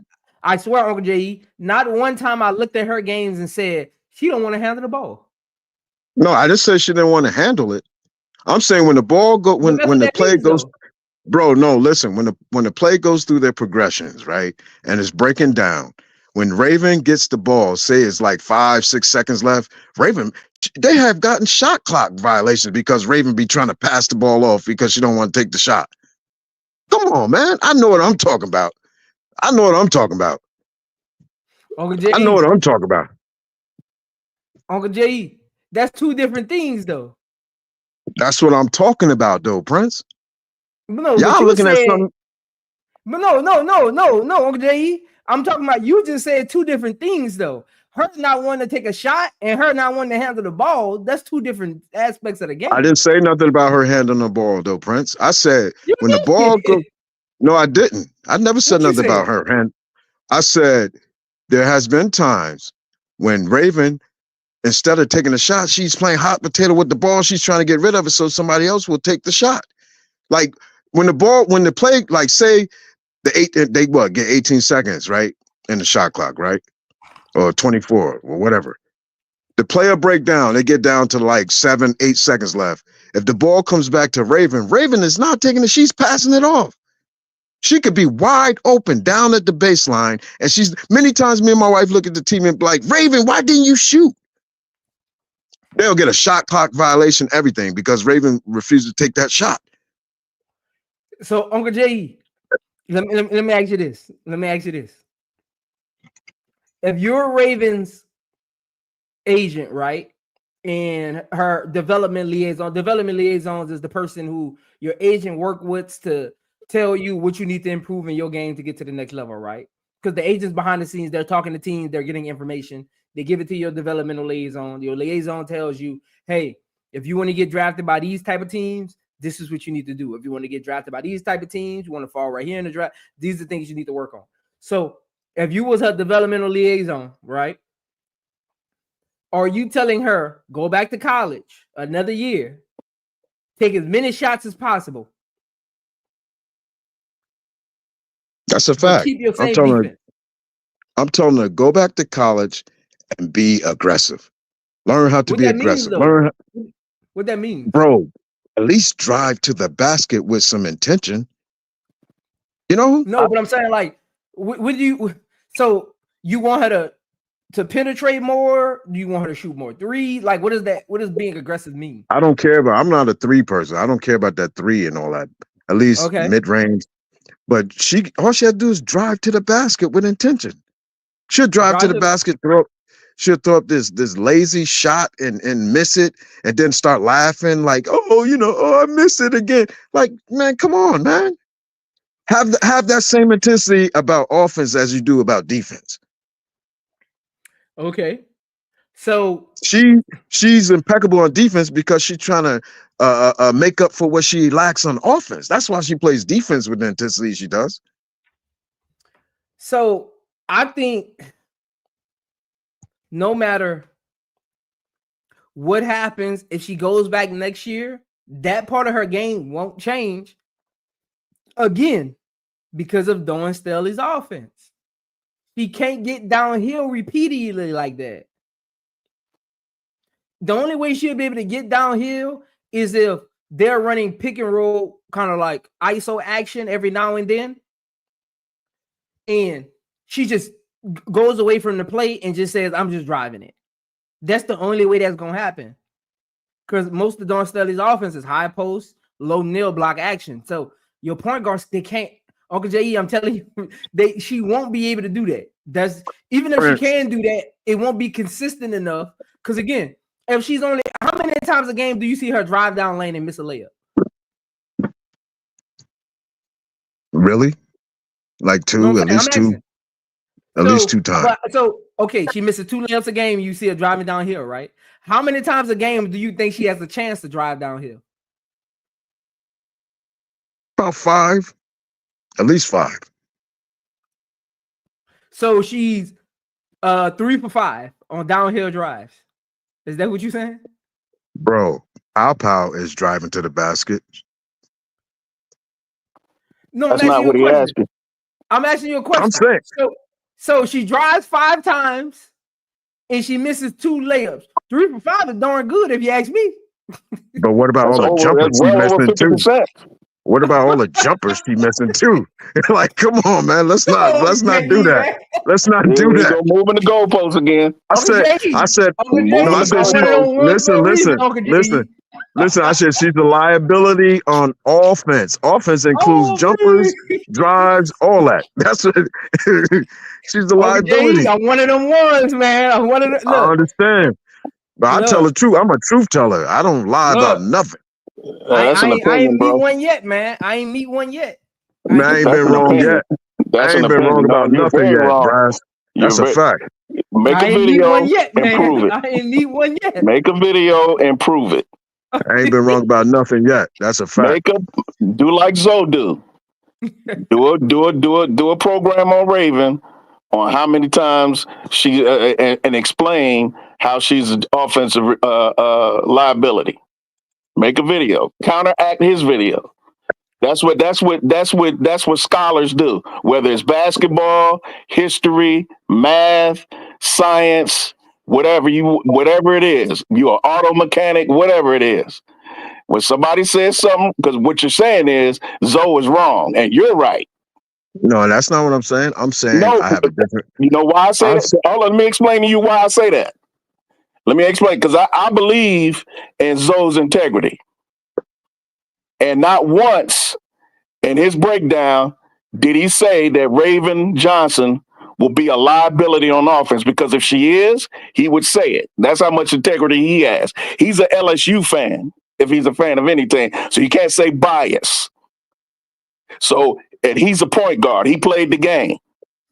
So from his perspective, the way he breaks down the game from a point guard's perspective, he's breaking the game down, her weaknesses and her strength. He put a list of her weaknesses up there. It's shooting, her height, and efficiency. He put that up there. But not Bruh. once, but on that list did not include in the WNBA, she'll be an offensive liability. He didn't include that. So what I'm asking you is simply, if that's true, if she's an offensive liability, make a video like he made and prove it. Bryce, I used to be a cook, right? And my boss, he was the chef. And he used to brag about his cooking. Oh, I could cook. Taste this. And I used to taste his food. It used to be awful. Awful. And he's the head chef of the whole kitchen, but it was other under chefs that cook way better than him. So it's all about your tasting, your perception. This is just my perception of it. I think Raven is a liability on offense. It doesn't mean that it's a fact or whatever. It's just what I'm seeing out there, my eyes, and my eyes could be wrong. You just said it was a fact. You said you were just telling the truth. You just said you told the truth. I bet you I could show you where Raven is doing those things I mentioned. I bet you I could show you. No. You specifically said that if she goes to the WNBA and plays in the game, she will be an offensive liability. You didn't say nothing. The nuances, we understand what you said about that. But you said that she will be an offensive liability. And all I'm asking is, just like when you talk about chef, I used to watch the Food Channel. They used to have Iron Chef, where they judge whose food is the best. And the common theme is you get to taste it for yourself and see. You can't talk like you can cook.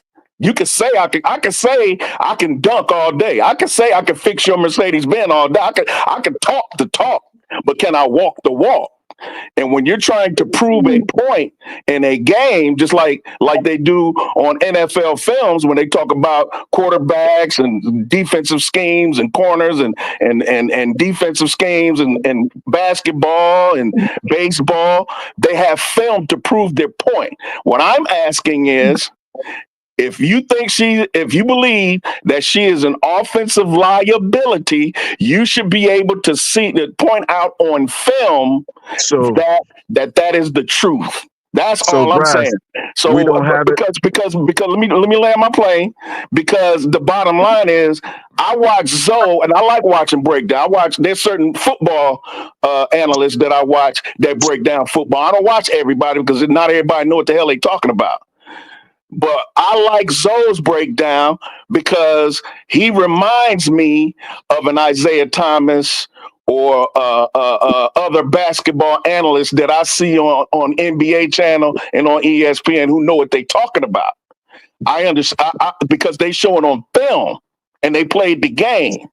So if she is an offensive liability, which I've never heard that from anybody but you, offensive liability, you should be able, because you said you played the game, you said you know the game, you should be able to make a film like Zoe did, like Zoe is doing, break it down and show why she should not be on an WNBA roster.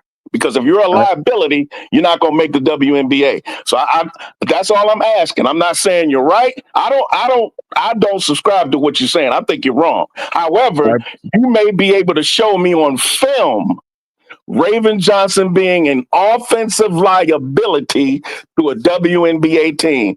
I need to see it. I appreciate your long diatribe, but listen, that's not a diatribe. I'm just saying. We have film out there of whole games where teams are sagging off of Raven on offense. They're not playing her, waving her hand at her, telling her to shoot. We have film. So I'm not saying nothing that hasn't been done. You talk about that There's Iowa more than game. one game. You said that There's about more the than one Iowa game. game. What other game other than the Iowa game? Bro, but what other games other than the Iowa game from 2 years ago? The whole point is we have the film.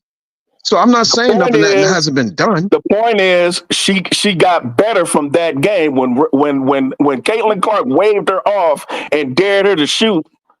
That was 2 years ago, 3 years, or whatever it was. She's gotten better. No, it was 2 years ago because that was the year LSU. That was the year that LSU won the national championship. Is when South Carolina lost. So that was 2 years ago. So that's the only game you can point to where somebody actually waved her off and let her shoot. After that, the next 2 years, she's a champion. She took the shot and made them.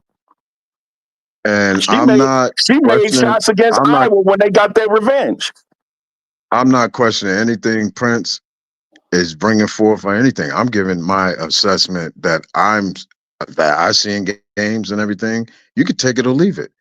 I'm not questioning his integrity or anything, or his professionalism or whatever. But I didn't say you were, Uncle J.E. I just nobody else could talk. Nobody else could talk but you. But you're talking lies, though. You're lying on me. I didn't say that about you. I didn't say that. You're lying on me. When you're lying on me, that's when I'll interrupt. I did not say that. I did not question your belief or whatever in Zoe. All I'm saying is, unlike Zoe, you don't produce film and videos proving your points. All right. Let's move forward. Rash, you gotta let them finish. Let's move forward. Nah, man, I ain't letting nobody finish sitting there lying on me. I didn't question his view of integrity. Y'all people get mad when people don't like. All I'm saying is prove what you say. I don't know why that's so hard. I don't know why that's so hard for somebody to prove what they say if it's true. If it's true, prove it. That's all. People get emotional because you don't like their favorite players or you see some things wrong. Look, he won't let me land. Let's move forward, man. Let's not mess up the stream. We're having a good conversation here. Hey, we gotta let people land, man. We just got to just for decorum on the channel, man. Just let people land so you can see where they're going with their takes. That's for everybody. Let people land so we can see where they're going with their takes. Because remember, Yes, you two are talking back and forth to each other, but they got people in the chat that's listening. Me and B Willa up here. I'm trying to figure out where both of you are going. People are trying to figure out where both of you are going. Not saying either you are wrong or right, but let each other land so the other person can have a legit rebuttal. Because if you talk before they finish, you call them mid-sentence and you ain't let them really land to really clarify why they saying what they saying. So both let each other like just finish their sentence. Finish their sentence. I'm pretty much done with this particular topic. All I said was, if what he says is true, if what Uncle J is saying is true, simply show it on film. That's all I'm asking. Now I'm done. All right. And all I'm saying is people don't like when you don't like their favorite players or you have a critique about them and they get emotional and feel. I don't get emotional about my favorite player. You can like him or not. I'm gonna like him regardless. So that's just my opinion. What I see in certain games, it's a fact that she's not producing the same amount of points that she did last year. So something is wrong. Let's hypothetically say, right? You ain't gonna do the breakdown on why she's offensively challenged, right? No, I'm not gonna do a coach's job, huh? I'm not gonna do a film about that. No. Okay, so that's why I'm bringing that up. So we can have a discussion here and now and just clarify. You know, you got people watching that probably trying to understand what you're saying. So let's really figure this out. What is a coach's responsibility? What percentage is a coach's responsibility? You got 100% chart as far as making sure a player finds easy shots. Raven Johnson is not a shooter. So if I'm her coach, my job is to find ways to utilize Raven's best asset, which is leadership, coaching, right? Floor general, facilitator, game manager, leader on the floor. Is it my job as a head coach to make sure we put her in the right position where her scoring isn't a nuisance to the team? It isn't a negative, because at the end of the day, we can't just have all shooters out there. Again, a lot of people get these 3-and-D tags, but a lot of these WNBA players ain't 3-and-D players. Some of them are just defenders masquerading because of the play styles, and some of them are offensive players masquerading on defense because of the play styles and the help they got behind them. Unrivaled is literally making my point at this very moment. Unrivaled is making my point at this very moment. Again, what is the coach's responsibility, Uncle J.E., as far as coming into the WNBA and her averaging 5 to 6 points a game with tenacity defense? Like, what is the coach's responsibility in that? The coach has a responsibility in that. It's her system. You know what I mean? It's what she's running. So I agree with that. But I'm not even talking about the system. I'm talking about when Raven has the ball, she has the open shot. She can take the ball to the rim, or she can shoot the ball. She'll pass it up. That's all I'm saying. Okay. I'm not talking about she needs to score 20 points a game and all that. I'm talking about when she has the opportunity to score, she'll defer. Okay. So that's a mental thing. She doesn't have confidence in what she's doing. Something. That's all I'm saying. And I'm not saying she's a bad player. I only said she has to average 6 points a game. You can't give me 3 shots a game. So So give me. Are there specific games or times? Was there a March Madness series where that didn't happen? Where you're saying like that didn't happen, where she was open and refused to take shots? Is there like a moment in time? Because I want to go look and give the observation on what was going on. How did the play develop? What happened? What was she seeing? Yo, it's been a couple of times this year.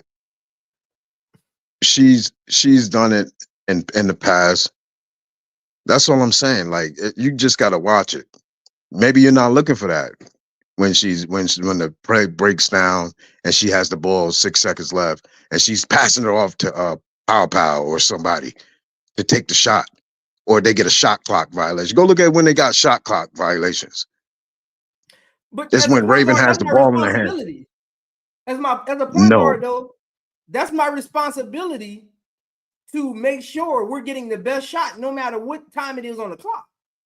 bro, if you got the players breaking down, you got 5 seconds left, the ball end up in your hands, you got to take that shot to avoid the shot clock violation.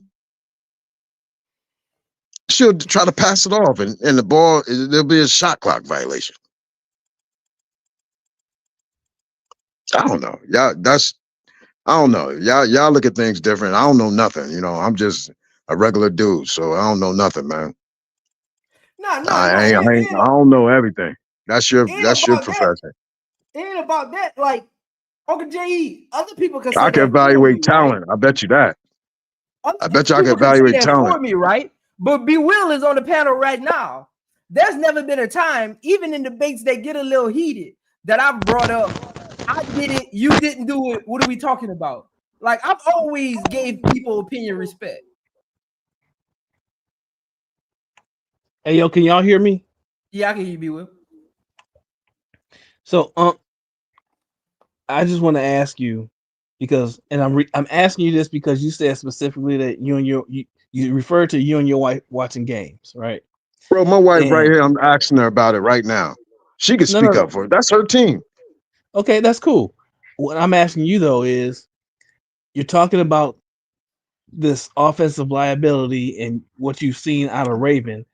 Is there a specific game that you can point to where you thought it was like even more obvious? Like, is there a specific game that you could say, I was watching this game and this game like pushed me over the top on my opinion about Raven and her offensive, her as an offensive liability? Bro, this is what I'm gonna do. This is my wife's team. I'm gonna put my wife on the phone and she could tell Let me you talk to the about wifey, Raven. man. Let me talk to the No, wifey. That's what you ain't gonna talk to my wife like that though. You could talk to her, but you ain't no. Hey, look, ain't nobody gonna disrespect the No, wifey, bro. JD, let's nah, talk to the wife because it's Ain't her nobody team. gonna, Let me get her take. Ain't nobody gonna interrupt her, nothing. We respect the ladies over here. no, I Let know. her I'm get just over playing here. with you, Prince. Prince, I'm No, just I know playing you with you, are. I man. know you are. I know you are. I know you are. Go ahead, honey. Hello. How you doing? How you doing? hey, Mrs. J.E. I'm doing pretty Auntie good. How are you guys? Good. We Auntie great. J.E. We great. This is your first time on the channel. What's your name? Because I don't want to keep. What's your name? Miss J.E. Miss J.E. Miss J.E. Go ahead. I'm gonna call her What is Auntie. what is your take on Raven Johnson's game? You got the floor. My take on Raven Johnson's game is that she has no confidence in her own skills. I have been a fan of South Carolina since 1992. That goes to show you how old I am and how long I've been watching this team. Raven she plays defense. She is the best defensive player I've ever seen. But when it comes to having confidence in her own shot, she will pass it off to someone else. She can be wide open and will be too afraid that she's going to miss the shot to actually take the shot herself, and she'll look for someone else to do it. So she made a couple of mistakes, but that's okay. But I do believe it probably, I'm trying to remember who they played, but it was approximately like 2 Sundays ago when we were watching the game. She was wide open and she passed it off to somebody else. Okay. So next question. In your opinion, or I know you watch college, of course, because South Carolina's your team. Do you watch a lot of WNBA? Of course. We go to the games. Okay. So in your opinion, do you think Raven Johnson should get drafted or should she get a training camp invite? No, she can get drafted, but like in the 3rd round. 3rd round? Okay. Because of her shooting. Yeah, she needs to be able to be confident in her shooting ability. I don't care. You can play defense all you want, but when it comes down to it, can we count on you to make a bucket for us if we need you to? Okay. Next question. Do you think her defense? So it's a 2-part question. Okay. How do you feel about her defense, and do you think her defense makes up for her lack of offense? Yeah, that's the reason why she starts.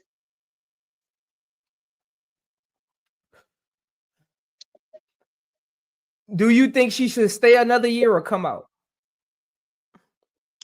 It would be in her it would be in her best interest to stay another year. Okay. And Leader South please Carolina do is Can your you that. say team? why? Why? I want to know why.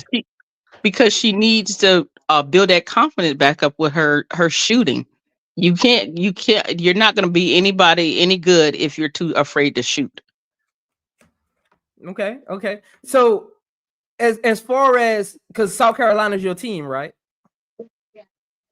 Yes, and I'm going to go ahead and let you know I'm a graduate of NC State, so I watch them a lot too. Okay. Tell them who you went to school with. Tell them who you went to meet the whole Can I like Uncle JD, why you interrupting her? That's my wife, boy. You should be letting look.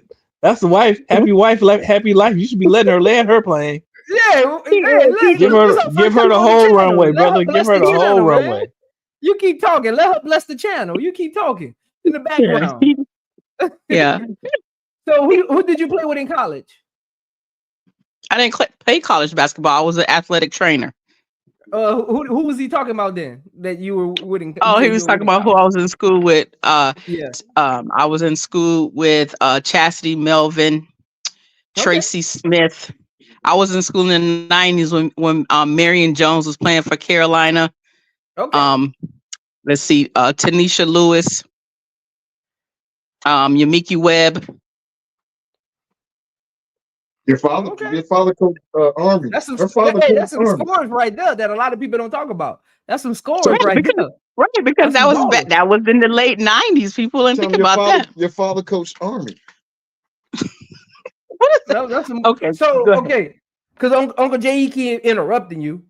So you watched all South Carolina games. So the problem I was having with Uncle J.E.'s topic is I was trying to tell him, as a point guard, Dawn Staley's system doesn't allow point guards to freelance as much because he wants her to get downhill more. He wants her to shoot more. I was trying to tell him, just from watching Dawn Staley's system over the years, the players that's played there, unless you're a wing shooter or a big, your opportunities to just get shots up aren't there all game consistently.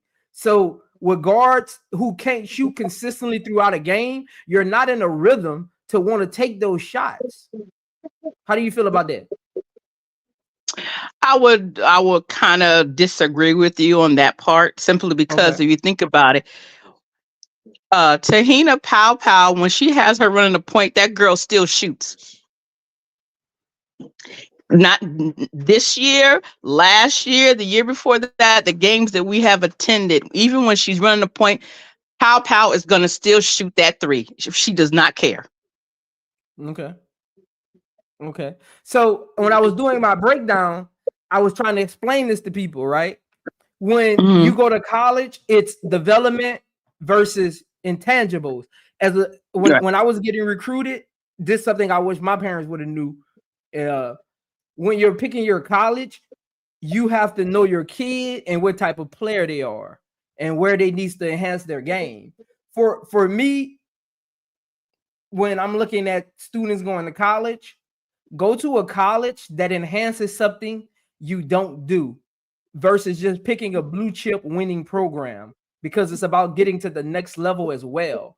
So for Raven Johnson, in Dawn Staley's system, whoever she has in her training staff, I haven't seen a player go to her system that isn't already offensively talented and improve. Well, yeah, that's true. So what I'm saying about Raven is, because I see Key, I don't know if you can see the chat. Key said Zaya Cook and Hennessy, they were scorers already. They were scorers. Like a player who doesn't score like that, you need to continue to get them in a rhythm versus just, hey, if you're open, take the shot. Other than that, this is how we're going to run the system. You're going to give it to them. You'll go stand in the corner. You'll probably come back up, run pick and roll if we need to create something for one of our wings. Like that's how Dawn Staley runs her system. A scorer going to shoot. They can wake up in the morning and just shoot. Right. You know what I'm saying? But a player like her who isn't offensively talented like that as them, because again, in high school, she only averaged 17 a game. I mean, most players that are in the top 10 recruit, they're averaging high 20s, low 30s. She was only averaging 17, and she was the number 2 recruit, number 1 point guard. So that was very in its own kind of like weird. You know what I'm saying? So I just yeah, you know, so you just watching Raven Johnson, right? Is it? I know Uncle J.E. wants to let her get downhill more. For you, being that you watch them religiously, you root for them, you watch Raven Johnson. For you, what part of the court, as far offensively, do you want her to get better at? Well, I just want her to get her confidence back as far as when it comes to shooting, because if when they play against the big teams, especially like Oklahoma, UCLA, the teams that have the big girls on the inside that are taller than I can't remember her name right now, but who are actually taller than South Carolina, especially that are actually bigger than I can't remember her name right now. Chloe. They're gonna have to get on. She's gonna have to get to the top of the key and start pulling that shot down, because they are not gonna make it as far as they've made it in the past with their bigs, because they just don't have the skill set, especially with Ashlyn out. Because I cannot call her name right now.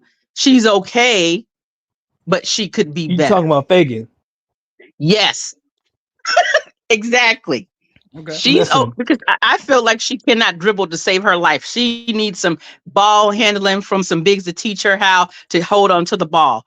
But anyway, that's where Raven needs to come in. If you can't always get it down to the post, you need to be able to put your shot up and have some confidence. She doesn't have confidence because you know what happens? She's afraid that if I take a shot and I miss it, I'm going to be on the bench. Because as you can see, for Wiley, when she set the record in South Carolina with high school scoring, she's a shooter, but where does she end up most of the time when she take those shots that are wild? Right on the bench. Okay. Because they wild shots. And I know, but you know, I think that speaks to the point that Zoe was making, because he made the point earlier, is that when he made the point about Dawn Staley and how it affects the guard play and them being able to drive downhill. That's why he made the point. That's why Malaysia looks so out of place when she does it, because it's hard to do it in that system. And I think anybody can sit here and agree that when we watch them play, when Malaysia gets to the lane, she's often throwing up something wild because it's clogged. The lane is clogged. She's fast enough to get there, but once you get there, the lane is clogged. Okay. So, like, for me, this is where I'm at, Miss J. For me, some people want Raven to go back. Her going back does nothing, because last year she averaged more than she's averaging this year. Points and assists. For me, her Dawn Staley's system, her going back doesn't improve what she needs to improve on. I think she needs to get to the WNBA, get with developmental coaches, and get in the proper system. Hopefully the right teams draft her. Again, my breakdowns aren't necessarily saying she's going at number 10. I just break them down, give people options at the number 10 spot, according to reports, where players are targeted to land at, things of that nature, what teams need. That's how I kind of do my breakdown. So it's not even 50% sure she's going at number 10. I just like to give people options that if this player, I try to be like strategic and be like, okay, I'm going to do 10 player breakdowns like once a week on who could be the number 10 pick. So if one of those players are the number 10 pick, at least the subscribers and the fan base have an idea, right, of who this player actually is and how would they fit, versus saying, oh, why did they choose this person? So like for me, her game going back to college. That's why I challenge anyone who says her going back to college makes more sense than her coming out, because her game, her staying in college another year, it won't. Raven Johnson at this point as a college player is who she is. Like, she's not going back to Dawn Staley's system and put up 10 shots a game. Like, that's not about to happen. Okay. So like her point of proving she can be a jump shooter at SC, it is what it is. Raven Johnson is who she is. I think it's going to take the right system and the right players around her to get her to the point like you want of like her taking that shot more. Maybe she needs players around her who are vets to be able to like just continue to create that muscle memory with her of, hey, this shot is right here. Have confidence in taking it. Versus some younger players on the team telling her that. It just, I've been in those like it just hit different coming from certain people. Makes sense. The coach But drills you so much, it just goes in one ear and not the other. It's like a parent. You know, they got kids, they tell them clean the room. You know what I'm saying? They hear it and they know you mean business, but they go in one ear and not the other. But their homeboy come over, their homegirl come over, and be like, your room always dirty. Next time they come over, the room just magically clean. You get what I'm saying? It's one of those things with players sometimes. I do. You know, But I interrupted my wife. I'm sorry. sorry. I interrupted her watching TV. I'm sorry, honey, but I just want you to give your assessment. Appreciate you. Thank you. Don't be running her She off. more knowledgeable than you, Uncle J.E. She we know like more than Auntie- you No, know. she said that, We like she said the Auntie same Jay. thing I said. She said the she same thing I No, said. she didn't. Yes, she I'm did. gonna clip it for you and send it to you. I'm gonna email it. I'm gonna clip it. No, she didn't. She didn't. Oh, she said some of the same She things. spoke about She the did. same confidence I was talking about. She said Uncle she J.E. said some was of the same surface things. level with it, man. And she played basketball too. Her father coached Army. Her brother, he played in college. He even trained somebody to go to the NBA too, her brother. So her father in the Hall of Fame in the Army in basketball. So she knows basketball a little bit. Yeah. Hey, Key, I never said Dawn Staley's system was an issue. I mean, she's winning championships. Like, I never. Anybody on the panel, did I ever say like Dawn Staley's system is an issue? I was just talking about offensively, she's not a natural scorer. Like, some systems, you already have to be that. That's why I was giving the analogy of like when a kid chooses college, make sure you're choosing the college according to what your next step is going to be. You got to see a step ahead sometimes. Like college, you got to see a step ahead of college. Like, pick a college that's going to help develop or enhance something you need to work on. So I think Dawn Staley's system isn't, and whoever is on that development staff isn't helping Raven Johnson's offensive game. Because at what, I get a player doesn't have confidence, but Raven Johnson is 21 years old. At what point is the shooting coach and the head coach responsible? I mean, if you don't feel she's confident, why keep putting her in that position? So at some point, they get ownership in it too. And that's not an issue. That's more of an adjustment piece to the coaching style or whatever, or the play style, or how they're running her in the offense. Because she's not a natural scorer. She only averaged 17 in high school. She isn't. I don't even think Dawn Staley recruited her to score. I think Dawn Staley knew what she was because she knew the type of point guard she needed in that system. I don't think she even recruited her to score.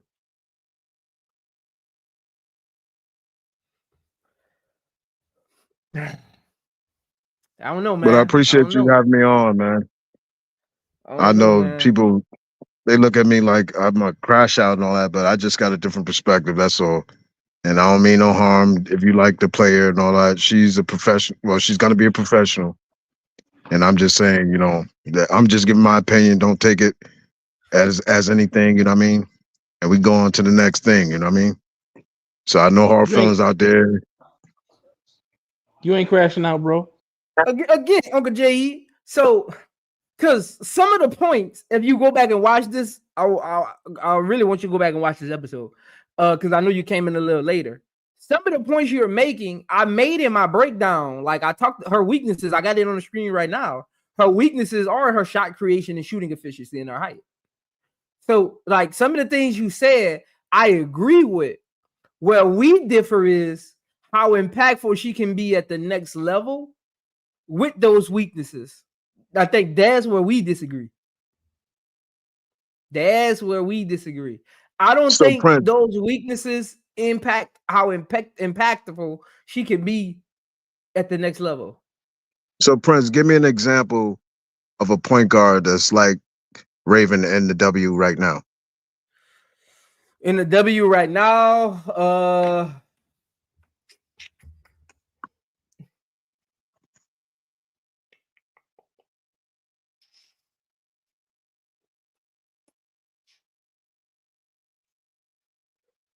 that's hard because I'm trying to.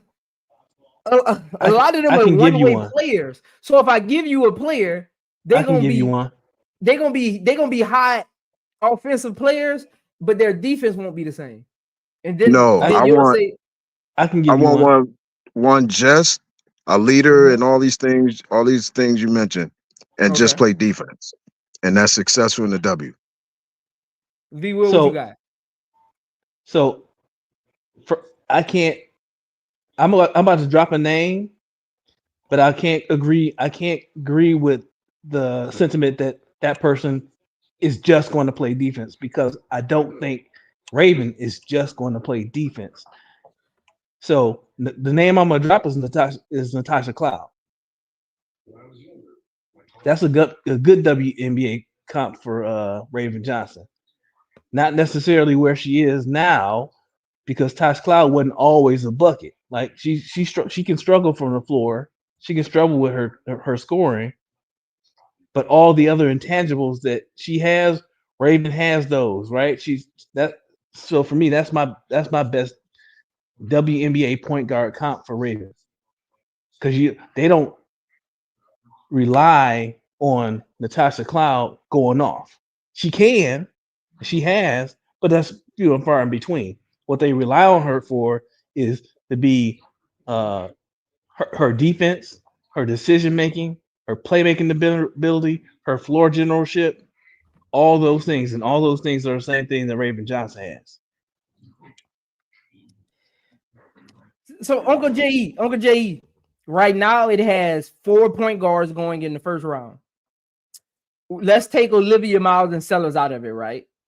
Because they're in a different category. You know what I'm saying? Let's take them out of it, right? Out of the other point guards, I don't see how they're a better choice than Raven Johnson.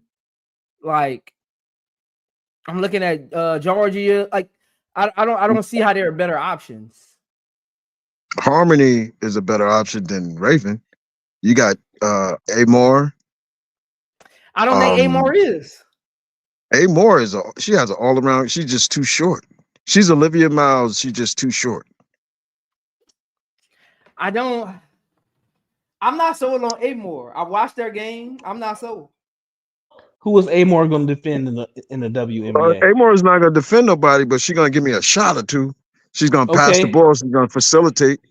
okay, good. I'm glad you said that. So when you're comparing these players, you have to take their attributes and level the playing field, if you understand what I mean. So the things that Amore can do, yeah, maybe Raven can't. But the things that Raven can't do, I mean that Amore can't do, Raven can do. So at some point you got to choose between their attributes. And for me, Georgia Amore is just way too short for she's not defending anybody. So she's always going to be a defensive liability in the W, I think. That's a fact. That's a And fact. she's a streaky shooter. When she's hot, she's hot. What I do love about Amore is her playmaking ability, because she can do it in the transition and in the half court. So I do love that. So I like that. But Raven has some of those abilities too. I wouldn't, if I'm picking, I wouldn't pick Amore over Raven. I wouldn't. Will, you don't really see Raven in the fast break, running a fast break, really. I never really see Raven running a fast break Nah, and about yeah, making he do. Uncle Come Jay, on, he bro, man. wasn't All here the skills she earlier. bro. gets, I ain't gonna Why I cut bro. you can't off, Uncle land? Why I Jay. can't get my point I out? ain't gonna Why I cut you can't get off my though. point out? Yeah, go You ahead, about land, to bro. say some incorrect information. No, I That's why don't I cut really, you off. bro. I can't remember seeing Raven running down the fast break with the ball, making the decision. I never seen that. I never seen that. Uncle She makes Jay, her tomorrow I'm dropping the video. I don't like to add it to these because they be trying to like copyright you when you do it live. But tomorrow I'm gonna add it to my actual like just breakdown video minus the panel. I'm gonna start doing that after all my breakdowns so people can go back and just watch the breakdown part if they don't want to hit the long version. So tomorrow, be on the lookout for that one. I'll try to drop it probably tomorrow evening because I do have those clips of how she ran the fast break with Camilla and Aaliyah Boston. Hey, Oh, so okay. we can just Okay. we can just go to recency. She in her last game against Auburn, she had 6 steals, right? That means she Yeah, had 6 yeah, and steals. it should have been 10. It should have been She 10. lead I watched that whole look, game. she leading the fast break right there. She makes her decisions early a lot of times, so she don't end up on a you know what I'm saying. That's transition too. So like, Bro, come on. bro, I Hey, seen Olivia Miles. Bro, I Uncle seen J, let Olivia me cut you Miles off, Uncle run J. down. Read this strength. Read this strength right here under. Read this strength under 3-level playmaker on defense. Read what those strengths are. I can't see that. Yeah, I can't see it either. It's kind of far off. I gotta change my screen. I'm on my phone too, Defensive, so I'll help you out. What did that say? defensive playmaker, point of attack, help defense, defense to offense, That's literally pick just a and script. roll. I only want you to say that because that literally is what B. Will just said. Bro, but what I'm saying is, I remember seeing Olivia Miles running the fast break. She getting downhill, right? She passes it off to the 3-point line on the side, and Hidalgo hits the three. I never seen Raven do that. I've never seen Raven do that or make that pass inside to, you know what I mean, to the big while she's running the fast break. Uncle J.E., the question B. Will asked you because I didn't want to. I wrote it down because I'm trying not to interrupt people so much. I'm working on my panel etiquette myself, so I wrote it down. When B. Will asked you about what Giorgio Omar is going to bring to the game, he told you she ain't gonna be able to guard nobody. You say yes, I agree. That's the point Brass was trying to make when you came up here. He said you focus on the offensive side of the ball and don't focus on stopping somebody. No, I focus on both parts. Okay, Raven is out there stopping everybody. Okay, that's good. But what about when Raven needs to shoot when everybody else is off? We need 2-3 points to go ahead or catch up. We can't rely on. We got to take Raven out of the game now. We got to put somebody that can score in. Now our defense is lacking because Raven is out the game. I mean, we can't have one or the other. You can't just have all offense and no defense. You can't have all defense, no offense. The game is about putting the ball in the basket. and part of putting the ball in the basket is facilitating. So we're gonna be interchanging her. Okay, you play D, then we call a timeout, put the offensive player. We're gonna keep doing that with Raven. No, No, that's why I I'm told saying you, she Uncle don't have to. J.E., change of the pace. Like B. Will can attest to you this. I literally said you bring Raven. Raven would be a good change of pace point guard off the bench to be subbed in for Vandersloot. You leave your starting shooting guard out there. You bring in one of your other shooters, and you just run pick and roll and let her facilitate the offense. I literally said that. That way, you're not even depending on her scoring. If she ends up open on the pick and roll, as a coach, part of my job is to make sure she's able and willing to take that shot. If not, she's just facilitating to her shooters, her playmaker that's in the backcourt with her, and whatever her big is that's picking, popping, or flashing or posting. Like that's her job.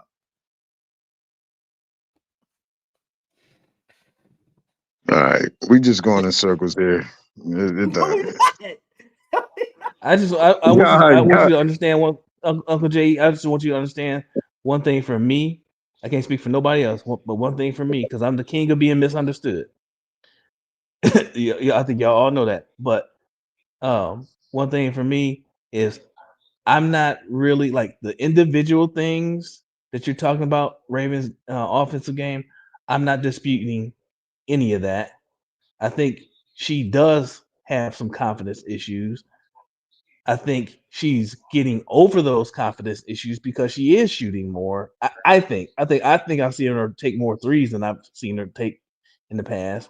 That's for sure. I think she can do some of the things that you talked about, and I hope she does. I just don't see her. The main thing I'm disagreeing with you on, and again, matter of perspective, I don't see her as a liability. I just don't, And because be will. I think she does other things, so many other things well, including on the offensive side, besides shooting, that makes her not a liability. Because for me, when I think of liability, when I think of somebody that's an offensive liability, I'm thinking not only that they can't shoot or don't shoot, but when they do shoot, they make bad decisions on when to shoot. If they aren't shooting, they're in the wrong place, can't help nobody out. You know what I mean? They in the way of other players. All that stuff rolls into being what I think is a liability. Her lack of offensive production, yeah, your team can use more production from any player, right? But I don't see that as necessarily being a liability given the other things that she's contributing on offense. But be will. I said she's been making an effort lately. So I said that. And my So, wife so even said, my wife pointed out the same thing I did. There's been times, and when the breakdown of the play, she gets the ball, she's trying to defer to someone else because she doesn't have the confidence to take the shot. That's all I've been saying. If she doesn't work on her confidence, she's not going to be effective in the next level. She might be overseas or playing in another league, but she's not going to be in the WNBA long. We have seen it. Deja Fair, like, come on, man. We seen players who were great in college and they don't work out in the WNBA. but wasn't So I Deja know Fair the best offensive player coming out of college? she was one of them, So but she how don't did they play help no her? D. How She's did That's a they too help bad her? cop. little. That's a bad cop. No, what I'm saying is some people don't work out. That's all I'm saying. Oh, okay. Okay. If that's so all you're so saying, okay, I get you. so I do want to finish this up. We're at our 3-hour mark. One last question for both of you fellas. In your opinion, drafted, undrafted, whatever, what team fits Raven Johnson the best? Is she starting or is she coming off the bench? And why?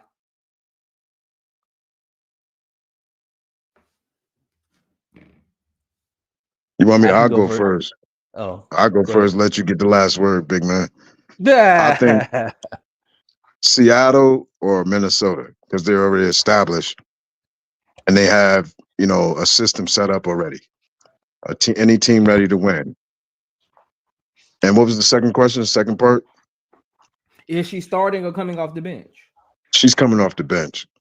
Okay. On both those teams? Yep. Mhm. Okay. Be Will? I agree. Number one, she's coming off the bench. Um, I like the Seattle idea because she'll be learning from Skylar. I like the Chicago idea because she'll be learning under Sloop. I think any team that's got a solid point guard, veteran point guard that's running things now, to have space for in need of a backup point guard. Um, a team that comes to mind is Atlanta because one thing we see in Atlanta, they really only have one point guard, and that's Jordan Canada. They got a bunch of twos and threes. They got Maya Caldwell and Shatori Walker Kimbrough, who to me basically the same, but they don't have a backup point guard. So I think Raven Johnson could fit in well there because the Haley Jones experiment did not work.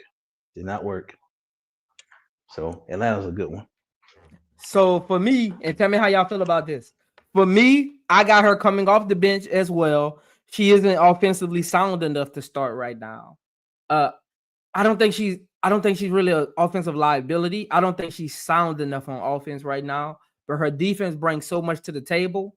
It's up to that coach to find ways to work her in the offense and have the right pieces around her. So for me, I think Chicago Sky and the Las Vegas Aces are the two best teams for her, because with the Aces, she'll always have scoring around her. She can just carry the defensive load. She ain't got to worry about none of the offensive responsibilities until she grows into that.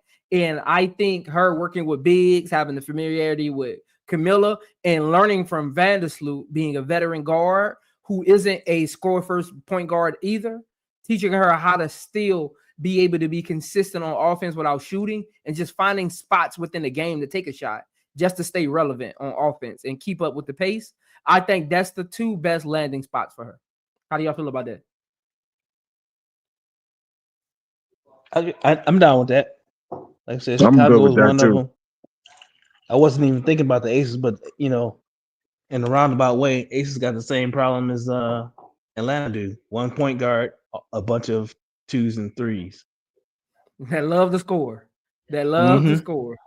And Love Atlanta score, yep. was on my list too. Yeah, be will. But I was like, I don't think they don't got no vet over there to actually teach her. Jordan. Nah.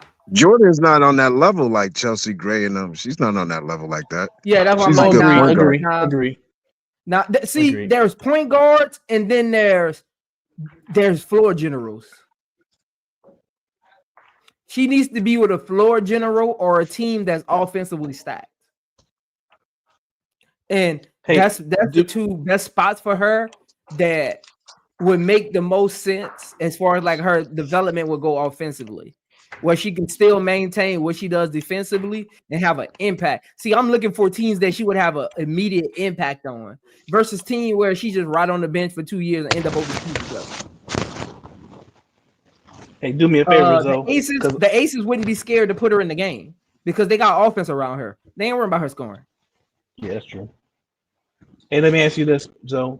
Do me a favor, and maybe some people in the chat too.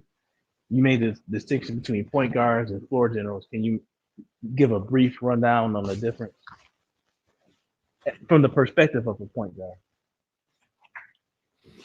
As far as what? So you said there are point guards and there are floor generals. What do you mean by that statement? So you have your point guards that are point guard by association, or the intangibles they have as far as like height, talent, skill level, hereditary reasons. Like you have your point guards who are just they're able to get it to the right person, but they don't really control the offense. They're not really the coach on the floor. They're not the one who initiates the offense. They're not the one who gets it to the right person. They're not the one dictating, shifting the defense. That's floor generals. A lot of point guards, especially today, they're scoring guards. They just fit it by height association only. Like they're scoring guards. That's why if you're scoring 20, if you're scoring 14 points a game and averaging 3 assists, you're not a point guard. You're not a point guard. If you're scoring 14 points, that means you have the ball a lot. Like it 14 points in the WNBA is like scoring 20 points in the NBA. If you look at the points per game and the possessions, 14 points a game is basically like a 20-point score in the NBA. So if you're scoring that much and you're only averaging 3-4 assists, you're not really a point guard. You don't shift no defenses. You're looking for your shot. When it's not there, you're kicking at the last minute. 3 assists a game? Come on, man. Sinners get that. Bro, I think my point guard shouldn't be shooting more than 10 shots a game. 10 shots or less. That's what my shooting guard for. Right. 10 shots or less. 5 at the most. I would say, honestly, Uncle J.E., in this day and age, the pace of the game has sped up a little more. So now you're getting more shots. I would say I'm comfortable with most floor generals. They're looking to take 7 to 10 on a good night. Average, they might average 6 to 7. 10 on a I good agree night, with but came down, hit a couple threes. Not even doing some heat checks. But on your average night, 6 to 7, that's what I consider a point guard.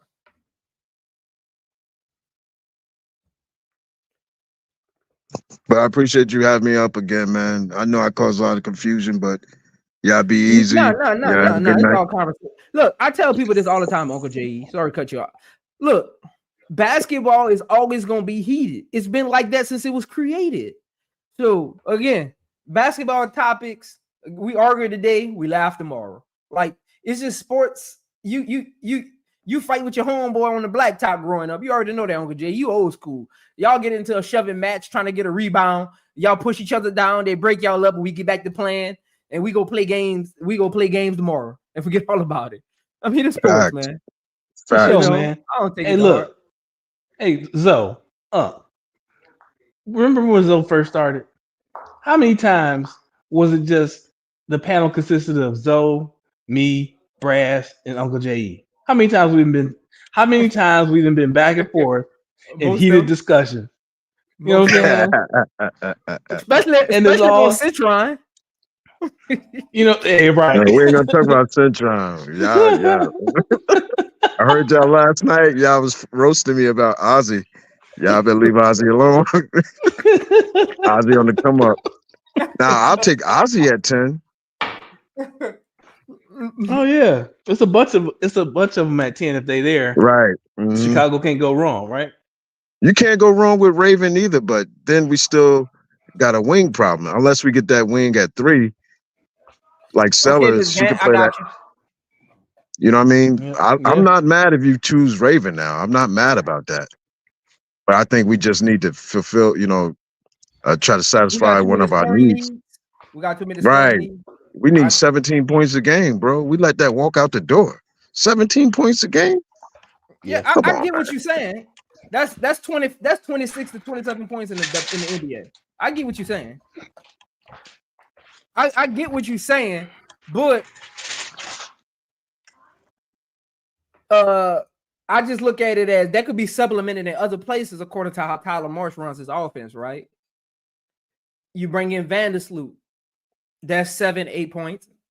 Angel Reese, let's say hers tick up 3 points, right? Let's say she averaged 3 more points. Camilla, I'm expecting Camilla to take one of the biggest like points per game jumps on the team. I'm expecting her to take a 5 point per game jump, honestly. Like Camilla is more often, and I'm waiting for the season to start to do her breakdown. Camilla is more offensively sound than people actually think. She just isn't aggressive. And then you bring in your Rebecca, your Kia Nurse. I'm expecting both of them to average between 6-7 points a game. So that's where you get you'll start get your supplements at. I think Michaela's going to average 1 to 2 more points a game. You see, Uncle J.E., now you start supplementing out that 17 points. Yeah, I got you. I agree with that. You know what I'm saying? So, and then you bring in, let's say you bring in Sellers. That's 10 to 14 points a game right there. So you think about the others taking a jump, you bringing in a better bench. Sellers coming in 10 to 12 points a game. You'd have replaced and added more. So you know what I'm saying? So I'm just looking at it from that point of view. Now you need somebody to stop people. You got your scores. That's how I'm looking at it. Yeah. Well, that's what Kia Nurse is supposed to be. Hey, look, Bro, though. I've been hearing people say Kia Nurse is a 3 and D. I'm like, yo, I've been seeing people blow by Kia Nurse. I don't know. Maybe I'm watching the wrong game. Kia Nurse is barely 3 and barely D. If you look at last season, she was barely 3 and barely D last season. Tell me a game where you tell me more than 2 games. Well, more than one game. Maybe Zoe got the breakdown. No. Tell me more than one game where you remember Kia Nurse going off. Kia Nurse disappointed me last year because I thought she was gonna have a good season, but again, that maybe that system, the Sparks, they were in disarray. They didn't know they was coming and going. Kia Nurse is more offense than defense, in my opinion. Mm-hmm. Yep. Facts. she's not a great offensive player, but she's definitely more offense than defense. Now tell me this. She's not that strong. She's wiry, but she's not strong. Like she got long arms. She got a long torso. Like she can tower over shorter players like your 5'8" and all of that. But defense, She also sometimes heavier. she doesn't move quick enough. On defense, sometimes she does get blown by a lot and she likes to gamble a lot. She likes to try to pick your pocket a lot, which could get her in difficult positions, and she isn't quick enough to get back. So that's a real problem. She gambles and she isn't fast enough to get back. Do y'all remember Kia Nurse in college and early WNBA? Mm-hmm. Remember how much slimmer she was? Mm-hmm. She's gained a lot of weight, and I don't care what you say. Some could be muscle, but it's gonna slow you down, especially for women, like of getting older. It's gonna slow you down. Same thing we say about Enrique the other day. But so let me ask you this: when you operate on the perimeter, you definitely want to have good lateral quickness. So you want to make sure you're at like peak condition, because wings do the most moving in the game, because they're here, they're there, they're getting back. They're the ones doing the back doors. They're the ones setting the screens on the wing. Like they're doing so much. So your wings, you really want them to be in top condition. So again, didn't she have an injury too? She did. Yeah. So maybe maybe this year she'll bounce back a little bit from that injury. We'll see. She on Chicago, so I got high hopes for her. You know what I'm saying? Even though the move didn't make sense to me, being that they brought in Rebecca Allen. It did. That's who your free agent target is. I would have brought in Alicia Clark if I'm gonna bring in Rebecca Allen. Bro, I wanted Clark. I wish we would have got Clark. Yeah, she's that Brass. I mean, OKJ. She's that stretch 4/wing/veteran locker room presence we need. Like she fills so many needs for us that we don't even talk about. As an Aces fan, bro, can I ask you a question? Go ahead, B-Ro. I'm sorry. No, you good. I was just gonna say, as an Aces fan, I'm glad that the Sky didn't get Alicia Clark. I'll just put that out there. Yeah, because I'm an Aces fan. I tell people that, like, people don't know that, B-Wood. I'm an Aces fan. Like, you already know that. You cover some of the games with me. Like, I'm actually an Aces fan. I just like angelreese, so I root for the Chicago Sky. It's like the LeBron effect, right? You know? It's like the LeBron effect. But go. Can I ask you a question now? Yeah. They went and signed Kia Nurse, right? And Rebecca Allen. Do you think they're still, well, not still, do you think they're targeting Centron? Centron play the same way as these two. I know, like, Centron, Rebecca Allen, and Kia Nurse gonna be in each other way. Yeah, you got three people playing the same way in the same position. I think they're looking at sellers. Yeah, I think they're looking at sellers. Hey, Zoe. Yeah. Hey, Zoe and I literally said that in a couple of chats and comment sections. I like the Beck Allen move for the simple fact that, to me, and I could be, I mean, it's not exactly 1-for-1, but to me, Beck Allen is Sonia Citron with WNBA experience. Now, Sonia Citron probably has a higher defensive ceiling, but you know, Beck Allen plays good defense, and so for me, as a Chicago Sky fan, I like that move because now you can get something different in the draft than Sonia Citron. Exactly. Yeah, that's why I'm on the sellers train at number 3. After those 2 picks, that's why I did my sellers breakdown first. I'm on the sellers train since that number 3 pick. I mean, since those 2 trades, just because none of them brought scoring. Like your two big moves did not bring us scoring. Bro, I've been on the sellers train. HD was talking about sellers one day because I was talking about Olivia Miles. Somebody peeing? Oh shoot, I forgot. No, I ain't peeing. Look, I ain't peeing. I was rinsing some dishes off, but I've got to rinse the mute. But HD told me about sellers. He's like, "Yo, go watch some film on sellers." I went and watched some film on sellers. I've been sold ever since. Sellers, man, is crazy. She was just playing in the last game with a brace on her leg and was killing everything in front of her. She missed the winning shot at the last second, But Sellers is effective, man. We can sell her. She could play multiple positions. She'll fill that 2 spot where Kennedy left. You know what I mean? Olivia Miles, yeah, she's a great point guard, but I don't think she will fit our system right now, our team right now, man. Maybe 2-3 years from now, when we have a core, you bring in Olivia Miles, that type of point guard. But I don't think she'll work in our current system or our current team. And that's just my opinion that's why I again. am like Uncle J. Since these moves, even though I was only 70% sold on Olivia Miles in this system, after these moves, I didn't drop down to 30%. Because, like you said, she's so talented and so highly valued. Do you really want her to sit on the bench for 3 years until you develop the right team? Like, you don't know what she's going to be mentally. Bro, I don't even want Olivia Miles like that. If she's there and you have no other choice, take her. But I'm looking at Sellers, bro. That's who I want. If we get Sellers, I don't care who you get at 10. But I don't think she's gonna be there at 10, so I think you're gonna have to take her at 3. Mm-hmm. Yeah. And I mean, that's why. Look, hold on, B. Will. That's why I'm taking Sellers at 3.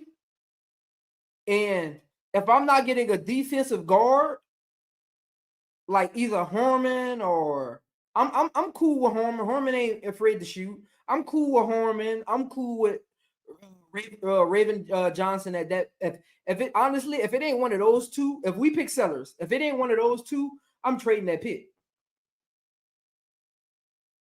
Bro, we can even do this.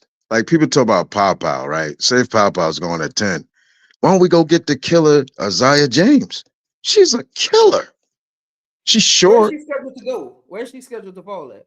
Bro, nobody's talking about her. I don't know where she is expected to go. The draft? Is she coming out? Dude, I think she's a senior, right? Isaiah James, the highest I've seen her is somewhere in the middle of the second round. At one point, I thought I was thinking, sorry, at the beginning of the second round, but nobody has Isaiah James in the first round. Maybe because she's only 5'8", but some other 5'8" players out there. You know what I mean? So She reminds me of Kelsey Mitchell and Alicia Gray a little bit. Maybe because it's the left hand, but she got that Kelsey Mitchell on her. She ain't seen a shot she was afraid of. You know what I mean? Isaiah James gonna take that shot. Yeah. But she's streaky though. James, you know what I mean? They got her going to the Lynx at number 11, shooting guard.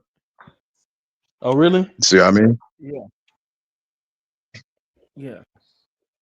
But they talk about Pow. Does that take a time? Yeah.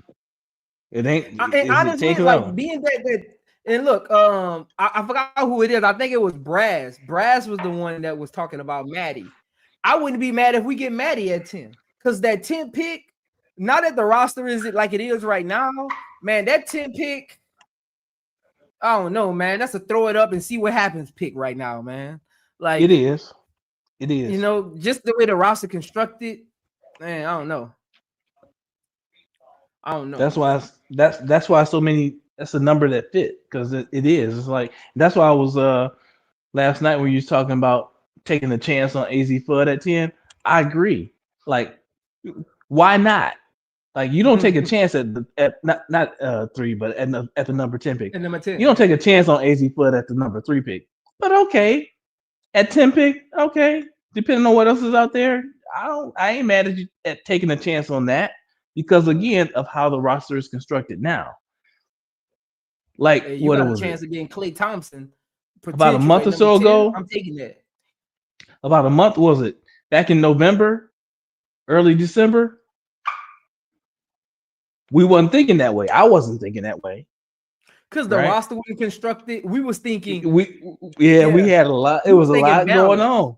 But now a lot has changed, bro. A lot has changed. Yeah, Jeff P done disappointed me, man.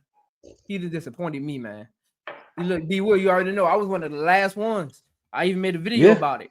One of my gossip videos was give a man a chance. Let's see what he build out. Once he build it out, I'm gonna give him my assessment. And he 85% done, and I ain't liking what I'm seeing. B Will, what's that? This What's gonna be that a girl that long got cut? season, Uncle J. Uncle J. She This gonna got be a cut from long season, man. It is. Amherst or Amher. What's the girl name? She just got cut. From I where? think she would be a great. She got cut. I want to say from, was it the Lynx or no? Was it Connecticut Cutters? Amiri? But I'm in here. Amiri. Yeah, I'm here. Yeah, something like, bro. Why don't they? something like this one. She would be a great backup for Angel. Why don't they sign her? They could sign her for a training contract. You know what I mean? Yeah, I can see that. I can see Yeah. that. I can see that. And she plays. She could block shots too. So you can She was entertain. with the Put Dream, it. huh? She was with the Dream. Yeah, I'm here. yeah, Yeah, they cut her because they signed Howard. bro. She could block shots. All that. Because they brought BG there, not Howard. Because they brought BG there. She's better than Izzy was. Why she can't? You know what I mean? Sign her. She's 3, 4. That's why I wouldn't be mad at Maddie. Because that's that's another position. Right now, we need a 2 guard. We need another big score. We need a scoring big off the bench, and we need a 2 guard right now. That's our 2 biggest needs right now. I agree. You need something. We need another scoring big off the bench, because I don't think Elizabeth Williams is going to do it. Nope. Look, bro, Elizabeth Williams she's playing. Elizabeth Williams is playing in Athletes Unlimited tonight. They all that league started. I meant to go watch some games. Yeah, but yeah, they all starting to play. Tamika, we can see Elizabeth. Hey, is she playing right now? No, the game. I think the games are over. They started at 5. I was on the road, so I couldn't see it.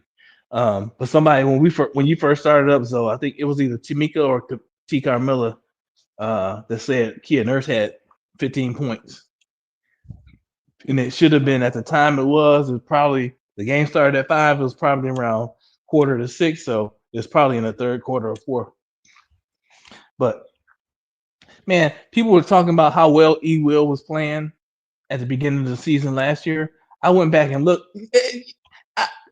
No, not really. Nothing to write home about. And I'm with you, Zoe. Like we got Angel Reese as our starting 4. Her backup needs to come in and do something different than she does. That's why Izzy was the perfect backup. She just couldn't fall in line, and because she couldn't fall in line, her game was sucked. You know what I'm saying? Like, so much for that. Izzy playing in that league too, right? B. Will Izzy playing she too? Is. Yep, she is. She didn't get Alicia signed said, yet, right? E. Will had 6 points tonight. 6 points. Yeah, that's good coming off an injury. Yeah, but she's expecting her to be our scoring big. That's why I think we need one. And Maddie would fit because she can play with Angel and Camilla. Yep. And E. Will, because he's a stretch big. So she can play with all 3 of them, no matter the lineup. It'll give Tyler Marsh a better chance of like figuring out new lineups throughout the season, testing what works when you got different options. Because sometimes when you limit it, you get stuck to a certain coaching style because all your players just fit that kind of like play style. But when you got different options, you're able to see what works, what doesn't work. Because coaches, just like players, they can grow throughout a season too. And he's a rookie coach.